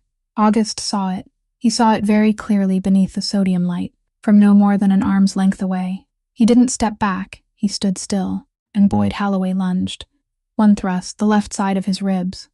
Meredith Vale sprang from her seat, her hand striking the glass. August Holloway didn't fall. He didn't even stagger. He remained standing for another heartbeat, his eyes still fixed on the eyes of the man before him. Then his left hand rose, slowly, almost gently, and closed around Boyd's wrist. He turned it, not hard, only through a very small angle, the way someone turns a doorknob. The knife fell onto the concrete. August bent down and picked it up. He held it in his bare hand. He held it for 3 seconds. Across his white shirt, over his left ribs, a dark stain was slowly spreading. Boyd Holloway stood rooted to the spot. He knew very well what was permitted to happen next. Everyone in the northeastern harbor knew the 3rd rule. No one touches my people. He had just touched the man himself. He waited. August Holloway turned, walked 3 steps to the edge of the pier, and threw the knife into the sea. It fell without making any sound worth hearing. He turned back. "Go home, Boyd." The other man opened his mouth, then closed it. "Tell Gideon Rook that I spared you." August stepped closer by 1 pace, and this time his voice dropped so low that only the 2 of them could hear. "And tell him I spared you because I want him to know that I can, not because I cannot." Boyd Holloway stepped back. Then he turned away and walked into the darkness between the 2 rows of warehouses, and he didn't look back once. August Holloway stood alone inside the pool of orange light. He raised one hand and pressed it against his left side. He held it there. Then he walked back toward the car, slowly, and at some point Meredith Vale had unlocked the door without anyone telling her to. He leaned against the hood for one beat to catch his breath. Rainwater ran down his face. And there, directly beneath his hand, on the slick, wet metal, the black leather gloves still lay exactly where he had placed them, folded neatly, side by side. Not a single drop of blood. They returned to the 30th floor because it was the closest place, and because no one in the car wanted to speak the name of a hospital aloud. Elias Marchetti opened his door for the second time that night, and this time he asked no questions. He simply swept the stack of papers off the kitchen table with one arm. August Holloway sat on the edge of it. He removed his own coat. He asked no one for help. The white shirt over his left side had darkened into a wide stain, and the stain was still spreading. Mrs. Orla Bennington stood in the kitchen doorway, with both hands resting on her cane, and she didn't step inside because she was 79 years old, and her hands had been trembling for 10 years. Meredith Vale opened the cabinet beneath the sink, found a first aid kit, and stood holding it exactly 2 paces from the table. She didn't move any closer. "I'm not permitted to touch you." August looked up at her. "My license was permanently revoked. If I stitch you, I'll be violating the medical practice laws of this state. If anyone finds out, I won't only lose my job, I'll lose the baby. They'll say I'm unfit." She held the first aid kit tightly against her chest. "Do you understand?" "I can't." August Holloway didn't beg. He took the telephone from his trouser pocket, pressed the screen twice, and raised it to his ear. "Ferris, 30th floor, number 3002. 30 minutes. He placed the telephone on the table. "Do you think I don't have doctors?" he said. "I have 4. 1 in Boston, 1 here, and 2 in New York. I pay them more than the hospitals do. Then why are you sitting there looking at me?" "Because I want to know what you'll do." No one in the kitchen breathed. "I've employed you for 7 months, he said. "For 7 months I haven't known who you are. You care for him as though he were your own father. But you've never once looked me directly in the eyes. Not once." The dark stain had reached his waist. His face was as white as paper. "I'm about to lose consciousness," he said. "Ferris will come, I'll live. The only question in this room is whether you'll remain standing there or step forward." Then he fell. Elias caught him by the shoulders. Meredith Vale remained where she was for 1 more beat. Then she stepped forward. She placed the first aid kit on the table. She washed her hands beneath water so hot that her skin turned red. She told Elias to hold the light. She told Mrs. Orla to boil water. Her voice had changed into the voice of someone who had once stood in an emergency room at 3 o'clock in the morning. And no one in that apartment dared argue with her by so much as half a word. And with the first stitch, she threw away everything she still had left in the world. By the time she finished, dawn had begun to brighten the sky. August Holloway lay on the sofa, breathing evenly. He would live. Dr. Ferris arrived 20 minutes late, examined the stitches, and said nothing. He only looked at Meredith for a very long time, then quietly gave August an antibiotic injection. Meredith rose from the small stool. She stood too quickly. For a moment the kitchen tilted, and she had to grip the edge of the table. Then she looked down. On the inside of her thigh, beneath the fabric, there was a streak. Not much, only a streak. Meredith Vale stood motionless for 3 seconds. Then she sat down on the kitchen floor with her back against the cabinet door and placed both hands over her stomach. She didn't call anyone. Mrs. Orla was in the other room. Elias was speaking with the law firm. Dr. Ferris had just entered the elevator. There were 4 conscious people within 15 yards, and Meredith Vale sat alone on the white-tiled kitchen floor, both hands cradling 7 months, making no sound at all. August found her 10 minutes later. He shouldn't have stood. He stood. He walked to the kitchen doorway with one hand pressed against his side, saw her sitting there, and lowered himself to his knees. "We're going to the hospital." She shook her head. "I'll pay." "We're leaving now. You don't understand." Then her voice broke. For the first time in this entire story, that woman's voice broke. "If I walk through the emergency room doors, they'll create a record. If there is a record, the system will discover who I am. A woman whose nursing license was revoked. No official employment. No husband. Living in the house of a man half this state is afraid of." She lifted her face toward him. "They'll take my baby the moment it is born. And I'll have nothing to fight them with." August Holloway knelt on the kitchen floor, blood still seeping through the bandage over his side, and for 5 seconds he said nothing. Then he stood. He went into the corridor. He made one telephone call. 40 minutes later, a 70-year-old man entered the apartment on the 30th floor. He wore a sweater and carried no medical bag. only a gray plastic case with a handle. He asked no one's name. He didn't ask why there was blood on the floor. He didn't take out a single sheet of paper. He set down the case, opened it, and removed an old portable ultrasound machine. "Please lie down for me." Meredith lay on the sofa. Elias turned off the ceiling light. Mrs. Orla Bennington stood at the foot of the sofa, with both hands folded over the silver head of her cane. The old doctor spread gel over Meredith's stomach. He placed the probe against her skin. The small screen lit up with a grainy gray image. He moved the probe very slowly. No one in the room breathed. Then he turned the volume knob, and the entire apartment on the 30th floor heard it. Fast, very fast, steady. A tiny heartbeat beating inside a body no longer than an adult hand, coming through the crackling speaker of an old machine, filling the room, filling the corridor, filling every inch of space between those walls. 3 years, $214 every month. 36 transfers. The winters without heat. The months when she ate instant noodles for 3 weeks straight. The cold room outside Providence she had never entered. The letter lying between a pizza advertisement and the electric bill. 90 days. $4,600 from the condolence money given at her mother's funeral. And it was still beating. Meredith Vale began to weep. Not the kind of crying people showed in films. There wasn't a single tear slipping gracefully down one cheek. She covered her face with both hands and cried like an animal, the sound broken and uncontrollable. The kind of cry a human being makes only 2 or 3 times in an entire lifetime. Mrs. Orla Bennington bent down, placed her aged hand on Meredith's hair, and said nothing. The old doctor kept the probe exactly where it was, holding it still so the heartbeat could continue filling the room. And August Halloway stood in the corner. He remained there for a while. Then he turned his face toward the wall. In 34 years, no one had ever seen him cry. That morning, not a single person in the room turned around to look at him. That afternoon, August Halloway wasn't at home. Dr. Ferris had forbidden him to stand for more than 10 minutes at a time, and he had spent the entire morning sitting in the car in the basement of the glass building, with Elias Marchetti and the 3 original documents, preparing for the 11 men who would take their seats at the conference table. At noon the following day, Meredith Vale was brought back to Halloway House at 2 o'clock. She went up to the 3rd floor, changed the bed sheets, recorded the blood pressure reading, and was about to go down to the kitchen for Thaddeus Crow's light meal when she heard the front door open in the great hall below. It wasn't the bell. No one had rung. The door had been opened from inside. Celeste Ashford opened it for him. Meredith stood on the 2nd floor landing and looked down. The man who entered wasn't tall. He was thin, his silver hair cut short, and he wore a coarse cloth coat like a retired man taking a walk along the shore. He removed his hat and held it in one hand. No one accompanied him.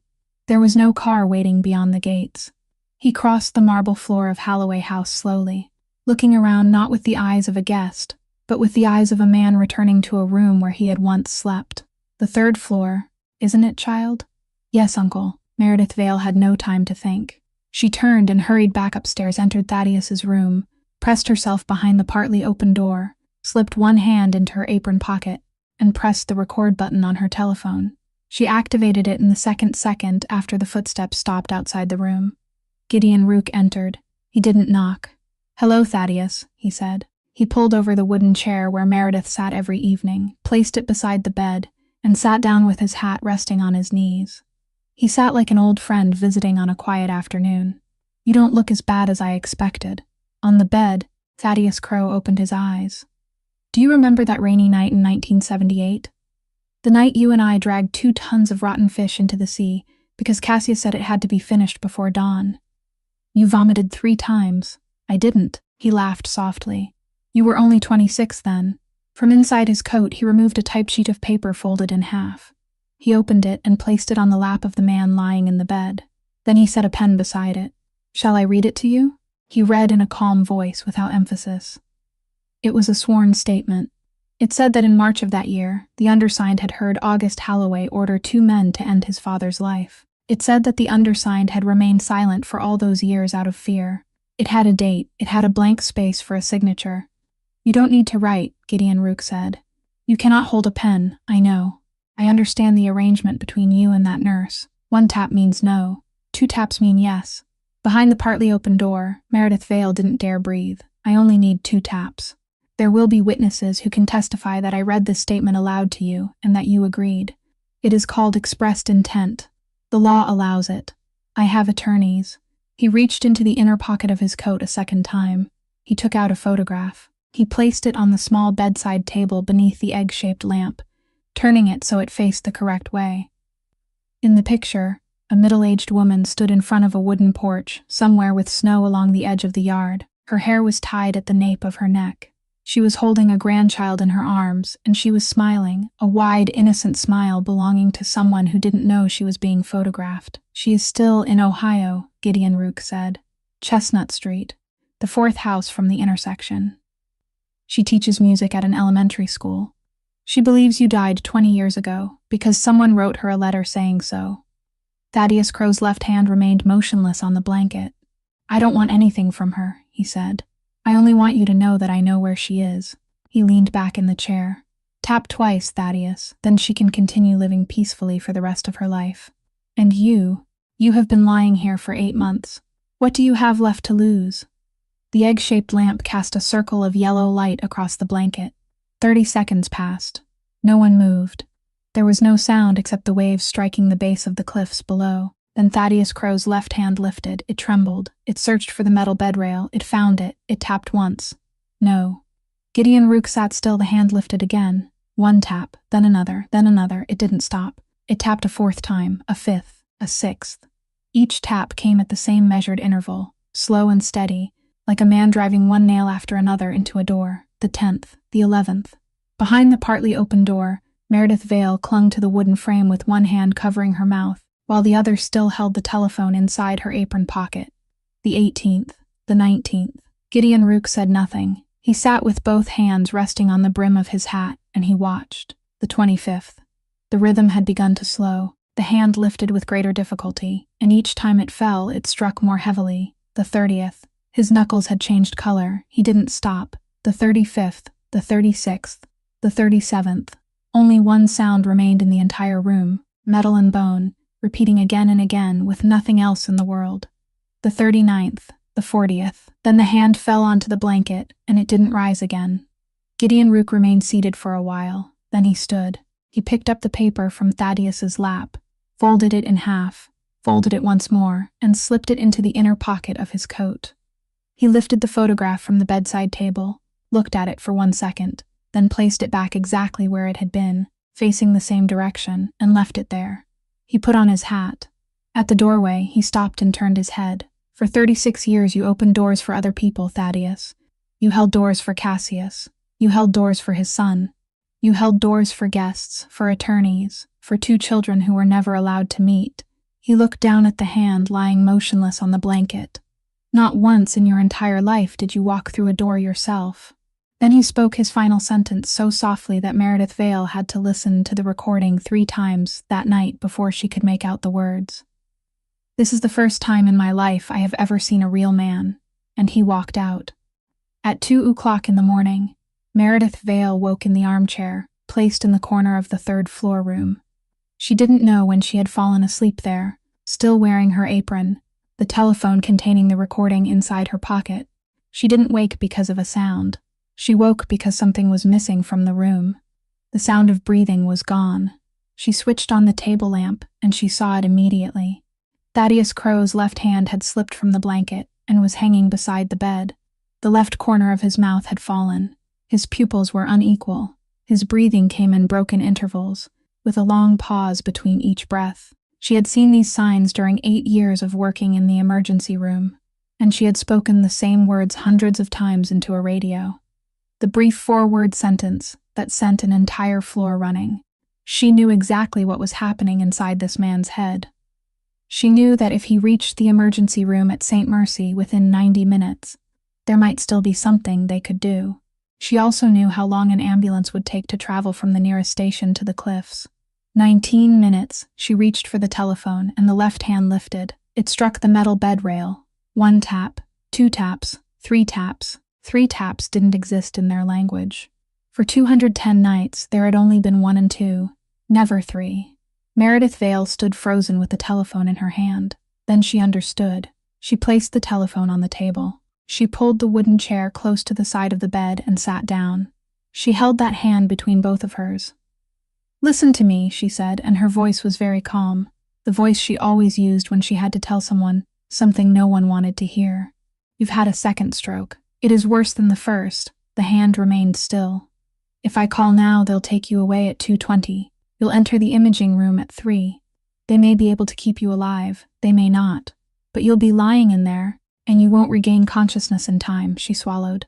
"If I don't call, you'll die." The hand lifted. One tap. "Yes, you understand that." One tap. Meredith Vale closed her eyes. "You want to live until noon tomorrow." The hand lifted more slowly than before. It fell against the bed rail. 2 taps. The egg-shaped lamp was still glowing in the room. On the small bedside table, the photograph of the woman in Ohio remained where Gideon Rook had placed it, and she was still smiling.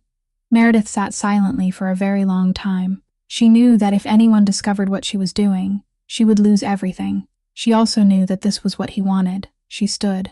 She walked to the medicine cabinet mounted on the bathroom wall, the small white-painted wooden cabinet with a mirror on the front, and opened it. There was nothing inside that an ordinary family wouldn't have. She took down what she needed. She carried those things back and placed them on the table. Then she sat in the wooden chair and began to count. She counted his breaths. She counted the pulse at his wrist. She measured his blood pressure with the portable monitor and wrote the number in the small notebook on the windowsill, just as she had done every evening for the past 7 months. 3:10, 4 o'clock, 4:45. Twice during that night, Thaddeus Crow's breathing stopped long enough for Meredith Vale to spring from the chair, and both times it began again. 5:30. Beyond the window, the bay changed from black to leaden gray. 6 o'clock, 7 o'clock. She didn't eat. She didn't leave that chair for more than 3 minutes at a time. Sometimes she spoke to him about small, ordinary things, about how the vending machine on the 4th floor of St. Mercy still swallowed coins, about how her mother had once sold fabric in a small shop when she was young, about how Meredith had not yet chosen a name for the baby. 8 o'clock, 9 o'clock. The nurse whose professional license had been permanently revoked sat beside that bed for 11 hours. She didn't call an ambulance. She didn't call anyone. She kept a man on this side of death with the things found inside a family medicine cabinet, and by counting every breath he took until daylight fully arrived.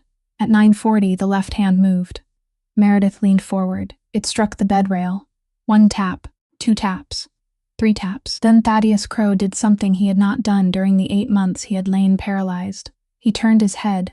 Very slowly, little by little, his neck turned to the left, and his gaze moved downward, then farther down, until it stopped at one fixed point in the room. His wheelchair. It stood in the corner beside the window, covered with a cotton cloth. He looked at it. He looked at it for a very long time. Meredith Vale stood. She walked to the wheelchair. She pulled away the cloth. She looked down at the worn brown leather seat cushion, and she saw it. Along the rear edge of the cushion was a line of hand stitching. It wasn't factory stitching. The thread was thin and ivory white, the stitches even but slightly too large, the kind of stitching made by a man working at night beneath a table lamp, determined to finish the task rather than make it beautiful. Meredith turned to look at him. He was looking at her. She took the medical scissors from the first aid kit. She knelt beside the wheelchair, slipped the tip of the scissors beneath the first thread, and cut. The thread broke apart in brittle, aged sections. She slid her hand beneath the leather. Inside was a notebook. Its cover was brown leather, its corners worn round, tied closed with a thin leather cord wrapped around it 3 times. Embossed into the cover, almost completely faded, was an 8-pointed compass with the letter H in its center. Meredith Vale sank to the floor with the notebook resting on her lap. Thaddeus Crow had kept it for 32 years.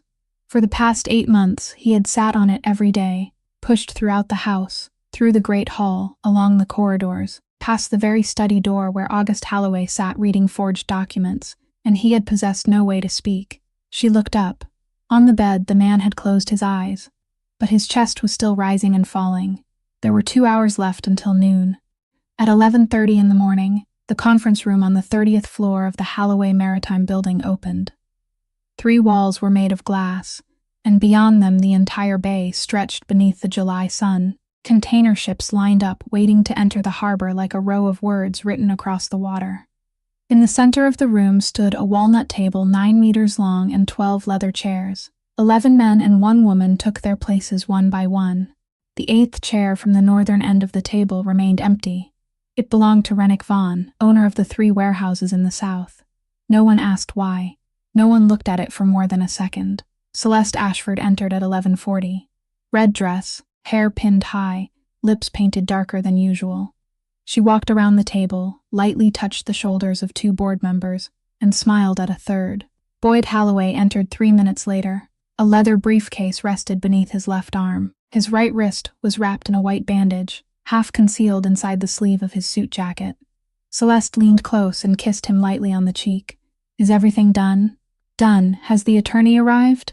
"He will." The clock on the wall showed 11:50. The door opened for the first time.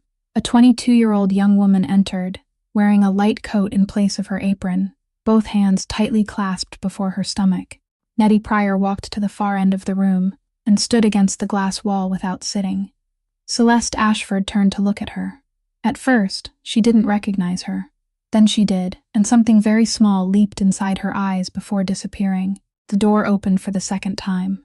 A cane struck the floor 3 times. Tap, tap, tap. Mrs. Orla Bennington entered very slowly. Her silver hair gathered in a low knot, and she didn't look at anyone. She walked to the chair at the end of the table, pulled it out herself, and sat down without assistance. She rested her cane against the side of the chair. Whispering began to move through the room. The door opened for the 3rd time. August Halloway entered, pushing a wheelchair. Thaddeus Crowe sat in it. He was dressed in an old gray suit, his tie neatly fastened, a thin blanket laid across his knees, his head tilted slightly to the right. His eyes were open. The 11 people in the conference room rose to their feet. No one told them to. No one gave a signal. But in the northeastern harbor, there were men who had never stepped aboard a ship and whose names everyone still knew. And when that man was brought into a room, people stood. August pushed the wheelchair into the corner beside the window, where the light was strongest. He locked the wheels. He rested one hand on the man's shoulder for a single beat, then walked to the head of the table and sat down. Meredith Vale entered last and stood beside the wheelchair, and no one on the board knew who she was. Celeste Ashford was still smiling. Then the door opened for the 4th time. It didn't open partway. Both panels swung wide, and the man who entered was 36 years old, wearing a white shirt and a dark blue tie, carrying a file beneath one arm and 3 original documents in his hands. Elias Marchetti. Boyd Halloway dropped his leather briefcase onto the floor. Its clasp sprang open, and papers slid across the polished wood. The smile on Celeste Ashford's face vanished at that exact moment, like a candle smothered beneath a glass. She stood. She looked at Elias. She looked at Mrs. Orla. She looked at the wheelchair in the corner. And she understood very quickly, faster than any of the men seated around that table, that 9 years of her life had just collapsed in the span of 3 breaths. But Celeste Ashford wasn't the kind of person who collapsed with the thing she had built. She opened the handbag on the table and removed 2 sheets of paper. She placed the first on the walnut surface and pushed it into the center of the table. It was a copy of the State Medical Board's decision permanently revoking the nursing license of a woman named Meredith Vale. She placed the second sheet beside it, an anonymous complaint filed with the Department of Social Services, dated 3 weeks earlier, stating that the woman in question was pregnant, had no lawful employment, had no stable residence, and was living in the home of a man suspected of involvement in organized crime. "You want the harbor, then take it," Celeste Ashford said. Her voice had become sweet again. "I won't argue. I've lost." She looked directly at Meredith. "But no one here will get the child inside her. The state will take it. And I won't have to do another thing." Somewhere in the conference room, a man cleared his throat. August Halloway placed both hands on the table. He hadn't yet begun to rise, because Meredith Vale stood before he could. She left her place beside the wheelchair. She walked 3 steps to the edge of the table. She didn't pick up either sheet of paper. She didn't look down at them.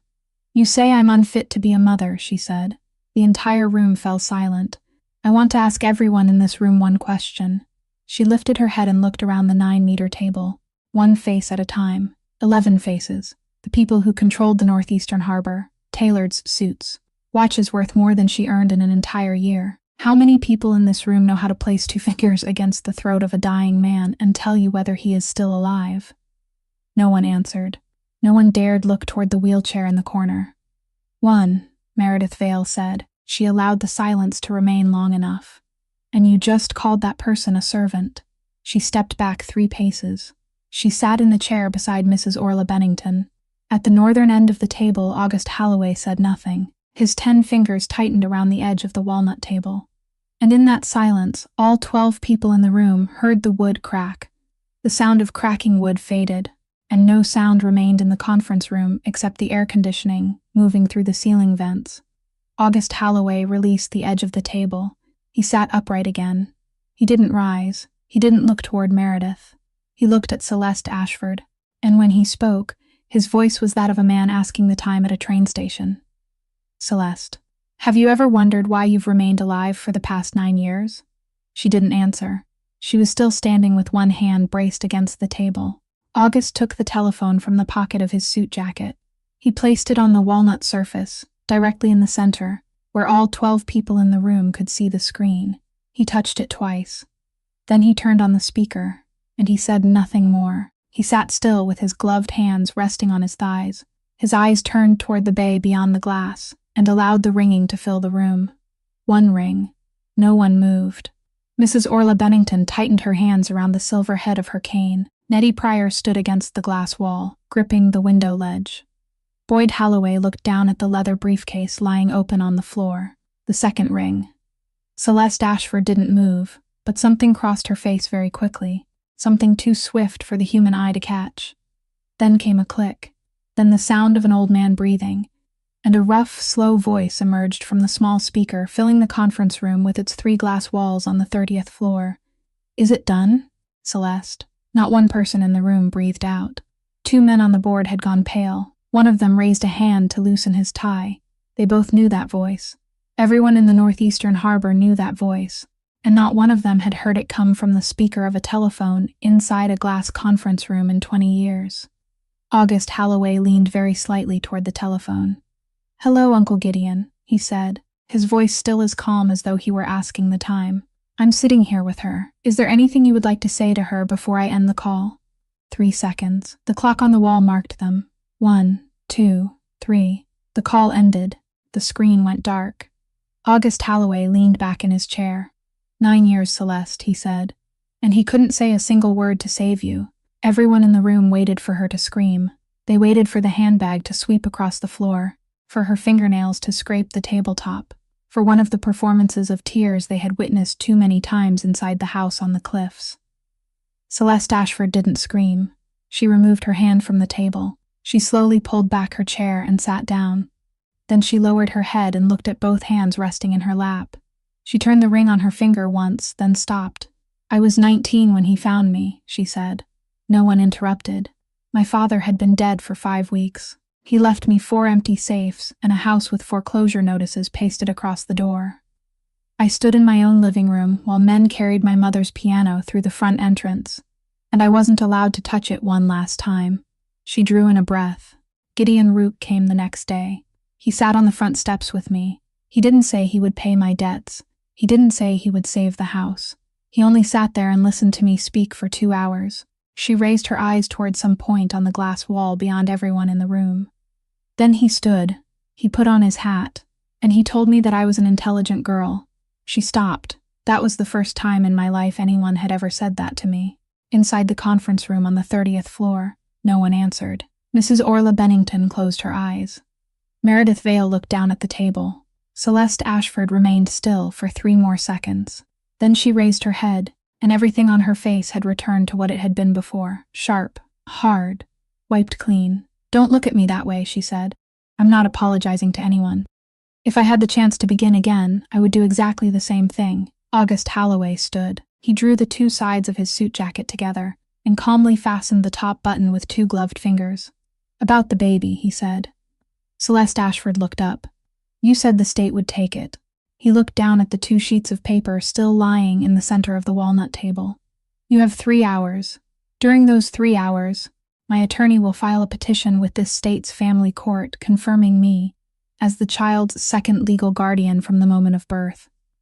The petition will bear the mother's signature. It will include proof of financial support. It will include a lawful residence. He paused for one beat.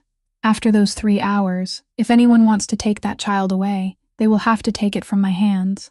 He didn't raise his voice on a single word. He walked behind his chair, placed both hands on its back, and looked around the room once. Now, he said, I believe it is time for us to discuss the will. The conference room door opened for the 5th time. No one knocked. A 37-year-old man entered wearing a long coat, and beneath it was the white hospital coat from St. Mercy that he hadn't yet had time to change. No one had invited him. Ward Price closed the door behind him. Ward Price stood at the far end of the conference room with his back against the door that had just closed. He didn't move forward.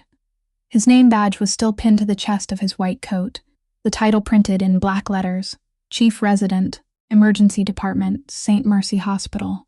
He looked across the room, past 11 unfamiliar faces, past the woman in the red dress sitting motionless, past the elderly woman with the cane, until his eyes came to rest on Meredith Vale. No one invited me here, he said. But there are 2 things I have to say in front of everyone, and if I don't say them today, I never will. He took 3 steps forward. 7 months ago, I sat before this state's medical board.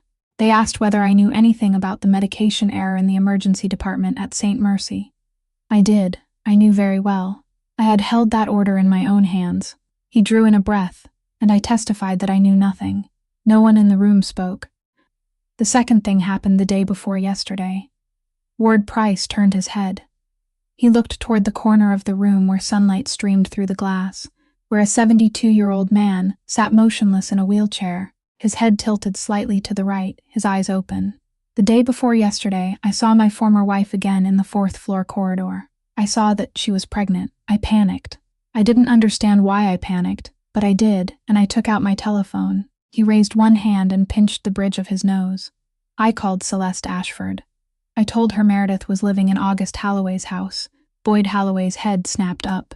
Celeste Ashford didn't move. I didn't know what I had just set in motion, Ward Price said. But I read the newspaper this morning, and I realized that because of that call, everything was moved forward by 2 days. One man paid the price for those 2 days. He looked directly at the wheelchair. I killed Mr. Crow. Meredith Vale rose from her chair. She bent down, lifted the old cloth case from beneath her feet and placed it on the walnut table. She opened the clasp. She removed a stack of medical files and laid them out one by one in a straight line across the table. 8 files. These are copies of the medical records of 8 patients admitted to St. Mercy Hospital during the past 3 years, she said. In all 8 files, there was a medication order containing an incorrect dosage. 7 of those 8 orders were discovered and stopped in time. She placed one finger on the first file. This file belongs to a 6-year-old boy. 7 months ago, a number was entered incorrectly on the screen. I didn't collect the medication. I called the pharmacist on duty. I called the attending physician. I stood in the corridor for 40 minutes, and during those 40 minutes, no one entered room 7. She paused. When everything had been corrected, I opened the door.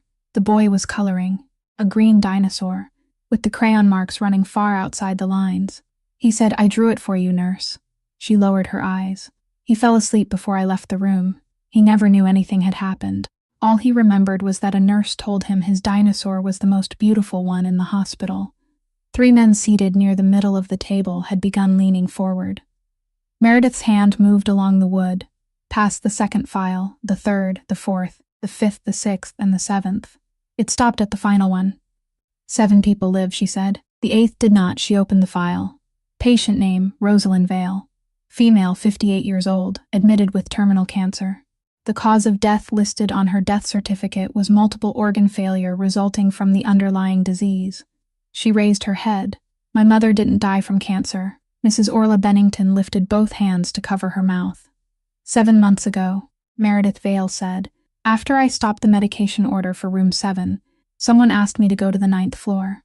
An empty conference room. The projector was still on. There were 2 glasses of water on the table, and no one drank from either one. The woman sitting across the 9-meter table pushed a sheet of paper over the wood. The paper stated that the undersigned admitted to changing the dosage in the medication order without authorization, accepted full responsibility, and voluntarily surrendered her professional license. In return, the hospital would pay the entire cost of treatment for a terminal cancer patient named Rosalind Vale. $400,000. Meredith Vale sat in that room for 40 minutes. The other woman said nothing more. She played with her telephone. At one point, she laughed softly at something on the screen. 40 minutes. Then Meredith picked up the pen and signed. She took the elevator down to the 3rd floor and entered the hospital room, where her mother was awake, sitting against the pillows and looking through the window at a maple tree changing color. "What happened to your face?" Rosalind Vale asked. "I was just promoted, Mother." "Promoted? To head nurse?" "Yes." Rosalind Vale laughed for 3 full minutes. She held her daughter's hand and laughed, and she said she had always known it would happen, that she was proud, that she wished she were strong enough to tell all her old friends in Coldbrook. 3 weeks later, Rosalind Vale died in room 312 at St. Mercy Hospital at 4:15 in the morning. The medication order from that night bore the signature of a member of the hospital's board of directors. In the conference room on the 30th floor, 12 people sat motionless. Celeste Ashford slowly raised her head. She looked at the woman standing across the walnut table, the woman in the gray sweater with her hair tied low and a 7-month pregnancy beneath it. And she spoke with complete honesty. "Who are you?" Everyone in the room heard every word. Meredith Vale stood straight. "I'm the woman who sat across from you for 40 minutes and signed her name in your place." She paused for one beat. "You don't remember my face." Celeste Ashford blinked. "I sign hundreds of documents every year." "I know," Meredith Vale said. "That is exactly what I wanted everyone in this room to hear." There was one more thing inside the old cloth case. Meredith Vale drew it out, a thick stack of papers held inside a blue folder, its edges curled from being pulled out and pushed back in too many times. Across the top of the cover was a printed title: "Complaint and Petition for Reconsideration Submitted to the State Medical Board." Beneath it, every blank space had been filled in with her handwriting. She had completed those papers 7 months earlier, 3 days after her mother's funeral, sitting on the floor of a rented room with no heat. She had signed her name on the final page. Then she had placed it inside a drawer, and during the 7 months that followed, she had taken it out 9 times, and 9 times she had put it back. Because she knew exactly what would happen if the board reopened that case. They would discover that she had signed a confession admitting to an error she had never made. Under the laws of this state, that act had a name of its own: making a false statement before a professional licensing authority. It wasn't a matter of losing her license. It was a matter of going to court, and a woman under criminal investigation wouldn't be permitted to raise her own child while awaiting trial. She held the papers in both hands. 2 men in black suits were now standing at the conference room door, though no one knew when they had arrived. One of them wore the badge of the Regional Federal Prosecutor's Office. Elias Marchetti had called them at 6 o'clock that morning. Meredith Vale looked down at the folder. Then she raised her head and looked toward the corner of the room. There, beneath the sunlight slanting through the glass, a 72-year-old man sat in a wheelchair, dressed in an old gray suit, his tie neatly fastened, a thin blanket laid across his knees, his head tilted to the right. His eyes were open, directed toward the 9-meter table. Meredith Vale walked around the table. She approached the federal attorney standing at the door and placed the folder in his hands. "This is my petition for reconsideration," she said. "In it, I state that 7 months ago, I signed a confession accepting responsibility for an error I didn't commit in exchange for the hospital paying my mother's medical bills." The attorney looked down at the folder in his hands. "You understand what this means?" "I understand very clearly." She spoke the next sentence in an ordinary voice, without trembling or raising it. "I know this may send me to prison. I know I may not be allowed to hold my child during the first months of its life." The entire room was silent. "But there was an old man," Meredith Vale said, "who tapped 40 times with the only hand he could still move after someone promised him that if he tapped only twice, his daughter would be allowed to live peacefully for the rest of her life." She paused for one beat. "And I cannot continue living in this world if I'm more cowardly than he was." The federal attorney closed the folder and placed it inside his case. What followed happened very quickly, as things always did when everything had been prepared in advance. Elias Marchetti presented the 3 original documents and the 3-week-old will. The 8 pointed compasses were examined beneath a magnifying glass before all 11 members of the board. They played the 19-minute recording captured by a telephone hidden inside a nurse's apron pocket. Celeste Ashford didn't say a single word when she was told to stand. She only bent down, picked up her handbag, and walked out between the two men in black suits, her head held high, her heels striking the floor of the 30th story in the same 3-beat rhythm Meredith had heard on the marble of the Holloway House Great Hall that afternoon. Boyd Holloway staggered. He tripped over his own leather briefcase, still lying open on the floor.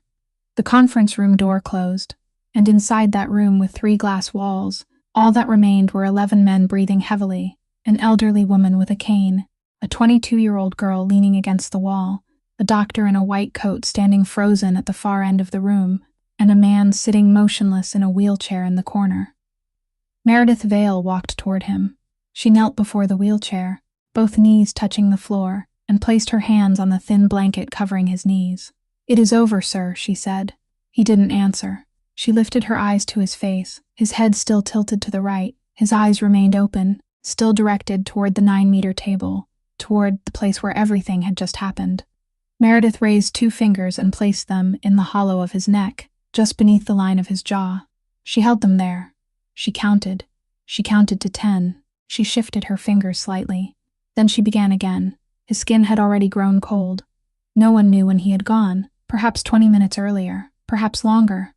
Perhaps when the woman in the red dress pushed the 2 sheets of paper into the center of the table. Perhaps when the young woman named Vale rose and asked the entire room how many people there knew how to place 2 fingers against the throat of a dying man. He had sat there beneath the sunlight, slanting through the glass, so he could watch until the very end. And in that entire room, among 11 men who controlled the whole northeastern harbor, among tailored suits and watches worth more than a year of her wages, only one person knew how to check the pulse of a man who had already gone, the woman who wasn't permitted to practice medicine. Meredith Vale collapsed across his knees. She wept with both hands clutching the thin blanket, her forehead pressed against the cold back of his left hand, and no one in the room dared approach her. Then August Holloway walked the length of the walnut table, the man who had erased 3 warehouses in the South, with nothing more than a linen napkin folded into quarters. He knelt beside her.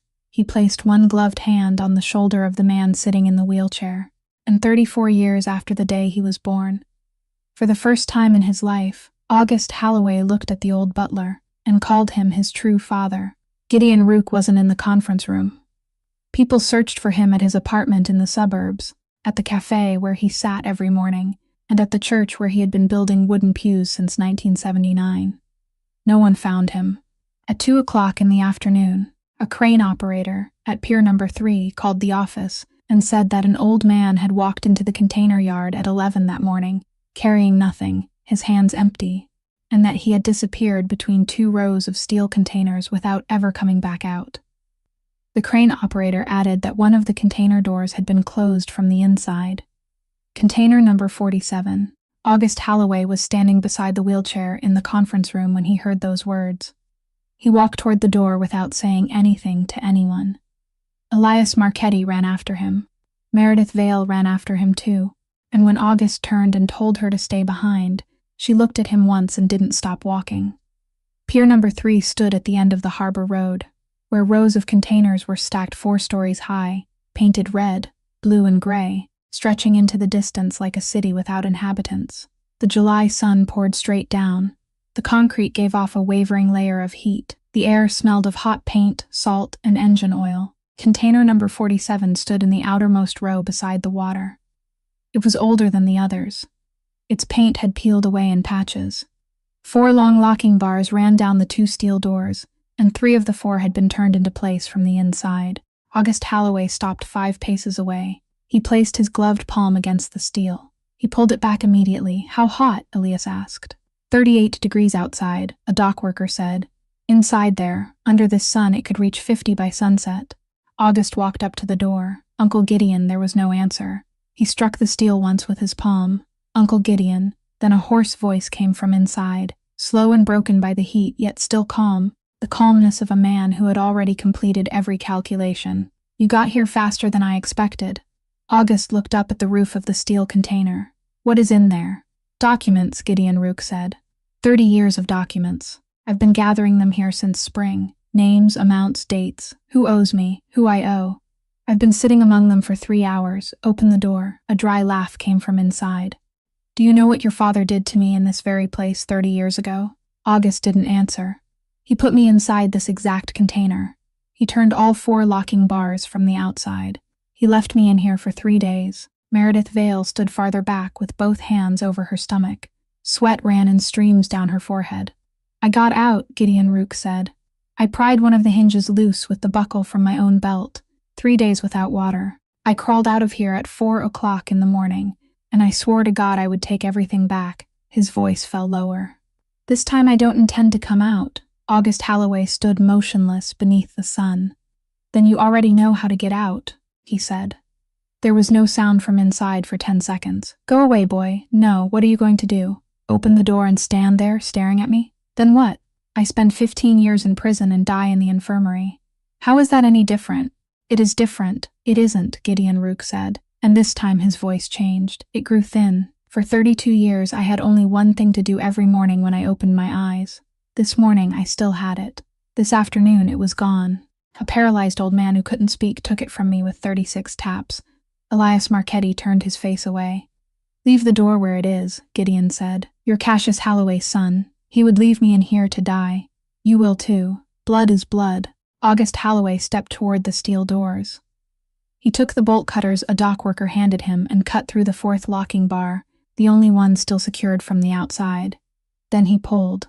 The heavy door opened a crack, then swung wide, and the heat rushed out like the breath of an animal. Inside, among stacks of paper rising to chest height, a 62-year-old man sat on the steel floor with his back against the wall, his coarse cloth coat removed and draped across his knees. His silver hair was plastered to his forehead. He didn't look toward the opening. August Holloway stood at the threshold. He raised one hand and removed his left glove, then the right. He didn't fold them. He didn't place them anywhere. He threw them onto the concrete. Then he took one step into the darkness and extended his bare hand. Sunlight entered through the open doorway, enough to reveal that hand. It was covered in scars, old scars layered over scars even older. His knuckles had not yet fully healed from the night he struck the concrete wall in the basement of Holloway House. No gloves, nothing at all. Gideon Rook raised his head. My father would leave you in here, August Holloway said. He kept his hand suspended between them. I won't. For 30 years in the northeastern harbor, people had passed along 4 rules belonging to that man. Everyone knew the first 3 by heart. The 4th was never spoken aloud. It was simply understood that August Holloway never allowed his bare hands to touch anything he didn't want to remember. Gideon Rook stared at that hand for a very long time. He stared at it for so long that Meredith Vale had to turn her face away. Then he braced one hand against the hot steel floor and raised the other. And he took it. August Holloway pulled him to his feet, drew him out of container number 47, and caught him when his knees gave way on the concrete. People said that afternoon. Dozens of dock workers watched from a distance, and not one of them spoke a word. People said Mr. Holloway sat beneath the sun in the middle of Pier number 3, holding the man who had destroyed his family for 30 years, and kept him in his arms until the ambulance arrived. The black leather gloves lay on the concrete 3 paces away. No one picked them up. That night, the 3 siblings sat in the study at Holloway House, with the brown leather notebook resting in the center of the desk. Meredith Vale unwound the leather cord wrapped around it 3 times. Inside, every page was crowded with handwriting, amounts of money, dates, abbreviated names, 32 years of one man recording the life of another, and tucked between 2 pages near the end was an unsealed envelope. No stamp, no address. Only one name written across the front in the slanting hand of another age. Rosalind. The date in the upper corner was from the autumn of the final year of Cassius Holloway's life. It had never been sent. Elias Marchetti opened it and read aloud. Because August couldn't bring himself to read it and Meredith didn't dare hold it. Rosalind. I traveled through 47 towns looking for you. I found you in 1998 in Coldbrook. I stood across the road for 3 hours. The little girl was playing in the yard. I didn't cross the street. Forgive me. Or don't. I understand both. Elias placed the paper on the walnut desk. Meredith Vale sat very still. In 1998, she had been 7 years old. She remembered that yard. She remembered the white painted wooden fence with the peeling paint. She remembered the road across from it, the only paved road in the entire town. And she remembered that on certain afternoons, she would look up and see a black car parked there. And she had never thought anything of it, because a 7-year-old child didn't think about cars parked across the road. August Holloway rose from his chair, took 3 steps, then stopped in the middle of the room. Then he sank to the floor with his back against the leg of the desk, and he cried. He cried aloud. He didn't raise a hand to cover his face. He didn't turn away. The sound of it rose toward the ceiling of the study, the sound of a man who had never done this once in 34 years and now didn't know how to stop. Elias Marchetti knelt on his left. Meredith Vale knelt on his right. The 3 of them remained on the study floor until morning. 2 days later, August Holloway summoned 11 men to Holloway House. They were the men who controlled the northeastern harbor, men whose names appeared in no newspaper and were absent from no important list. They took their places at the long dining table in the candlelit dining room, the very table where a man had once counted from 1 to 30. August sat at the head. Both hands rested on the wood. He wasn't wearing gloves. The 11 men looked at those hands, at the old scars layered over one another, and none of them dared look for long. "Tomorrow morning, I'm going to the federal prosecutor's office myself," August said. "I'm taking the complete records of Holloway Maritime with me. 30 years, not one page missing, no one breathed. I'll serve 7 years." A man near the center of the table opened his mouth. August raised one finger. The man closed it again. "Elias Marchetti will sit in this chair. He is my brother." He allowed the silence to remain long enough for everyone in the room to understand that he had just spoken words that could never be taken back. "Anyone who touches him, I'll know, and I'll have 7 years alone in a room to decide what I'm going to do to that person." He placed both hands flat on the table. "There is one more thing. As of today, this harbor is clean. No contraband, no envelopes passed beneath tables. Nothing moves through Pier 3 without proper documents." He lifted his eyes and looked around the dining table. "Anyone who cannot live with that may stand and leave this room now." The candles burned. No one moved. Then a man seated near the far end pushed back his chair. He stood without looking at anyone and walked toward the door. The second man rose about 4 heartbeats later. August Holloway watched their backs until the door closed behind them.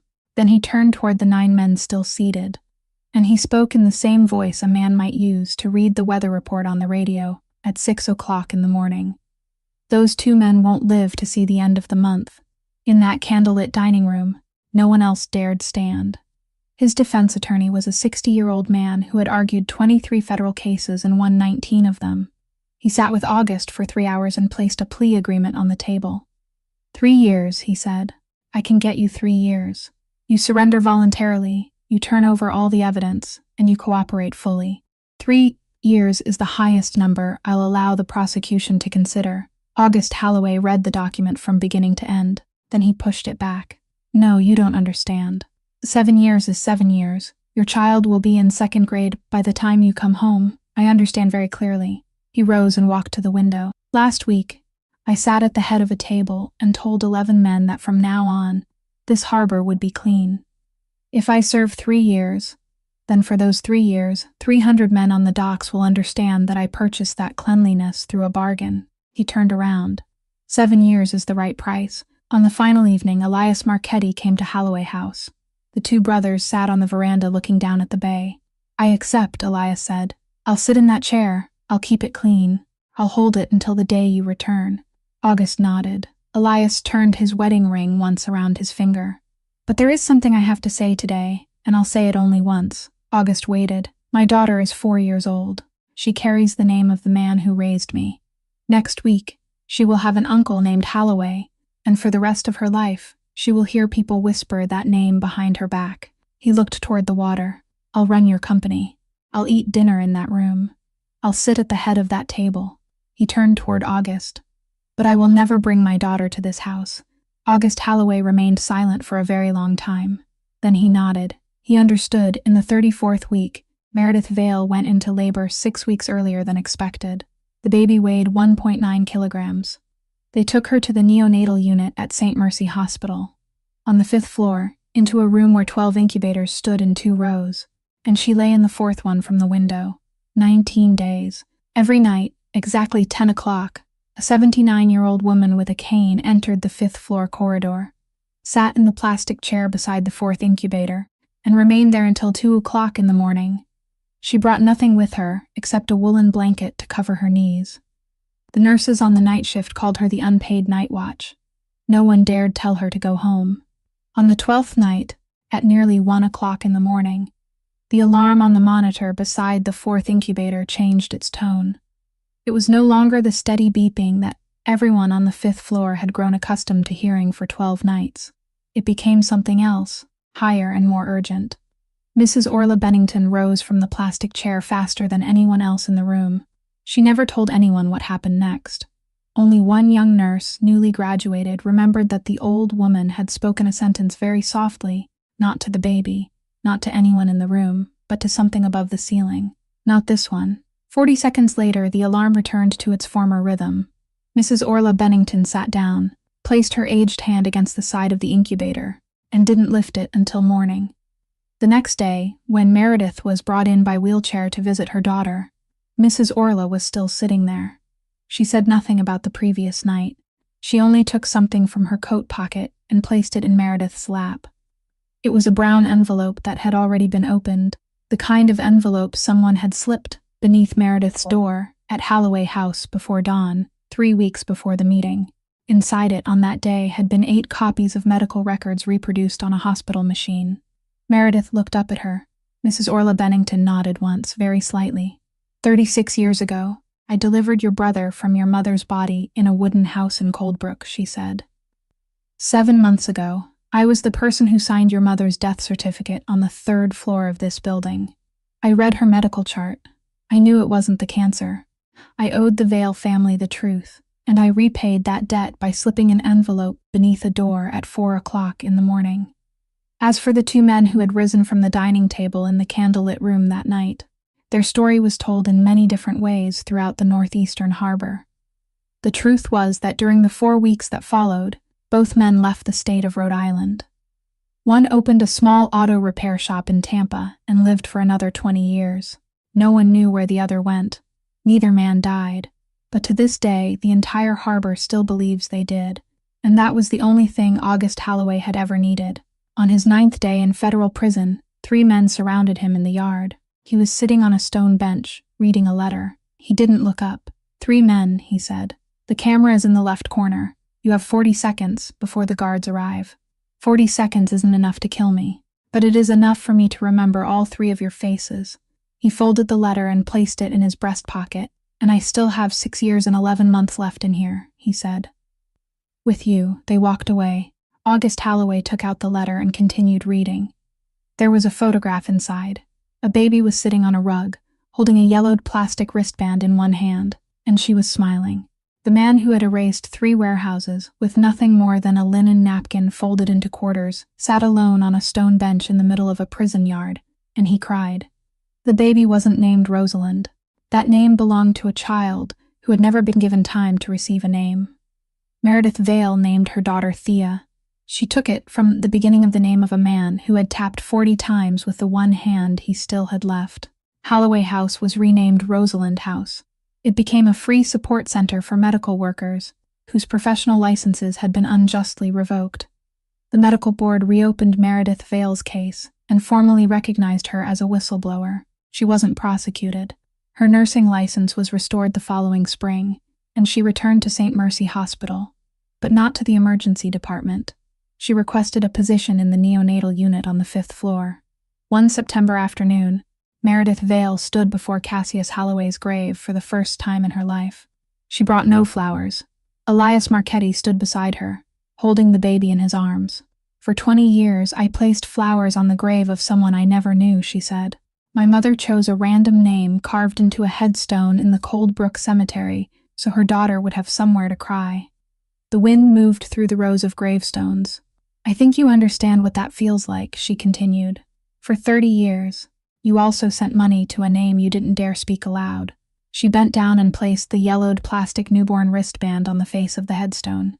Your son is alive, she said. Both of them are, and your daughter is standing here. Wind from the Atlantic moved through the cemetery, and at that exact moment, near the gate, A car came to a stop. A car door closed. Thea turned her head. Some people go through their entire lives without possessing anything of value, yet they preserve one thing no one can buy. A human being's dignity doesn't lie in the amount of money others are willing to pay them. It lies in the thing they refuse to sell. The truth remains the truth even when it arrives 30 years late, but the person who speaks it must always pay a price, and that price is what gives it value. And in this world, there are people who save the person they love most by letting go, a form of courage the world has never properly named. Please remember that a butler who cannot speak may still be the most honorable man in a room filled with powerful people, and a nurse whose license has been revoked may still be the only person who knows how to hold the hand of someone who is about to leave. A person's worth doesn't lie in the title printed on the badge pinned to their chest. If this story touched something within your heart, please subscribe to our channel, leave a like, and share it with the person you thought of while listening, so you won't miss the compelling stories still to come each day. We would truly love to know how this story made you feel. Which character will remain in your memory the longest? Which moment made you stop and sit in silence? Please leave a comment, even if it is only one line, because we sincerely want to hear the feelings that come from the deepest place in your heart. We wish everyone listening to this video lasting health, a joyful life, and peace and serenity every day. Thank you for staying with us until the final lines. Goodbye, and we'll see you again in the next video.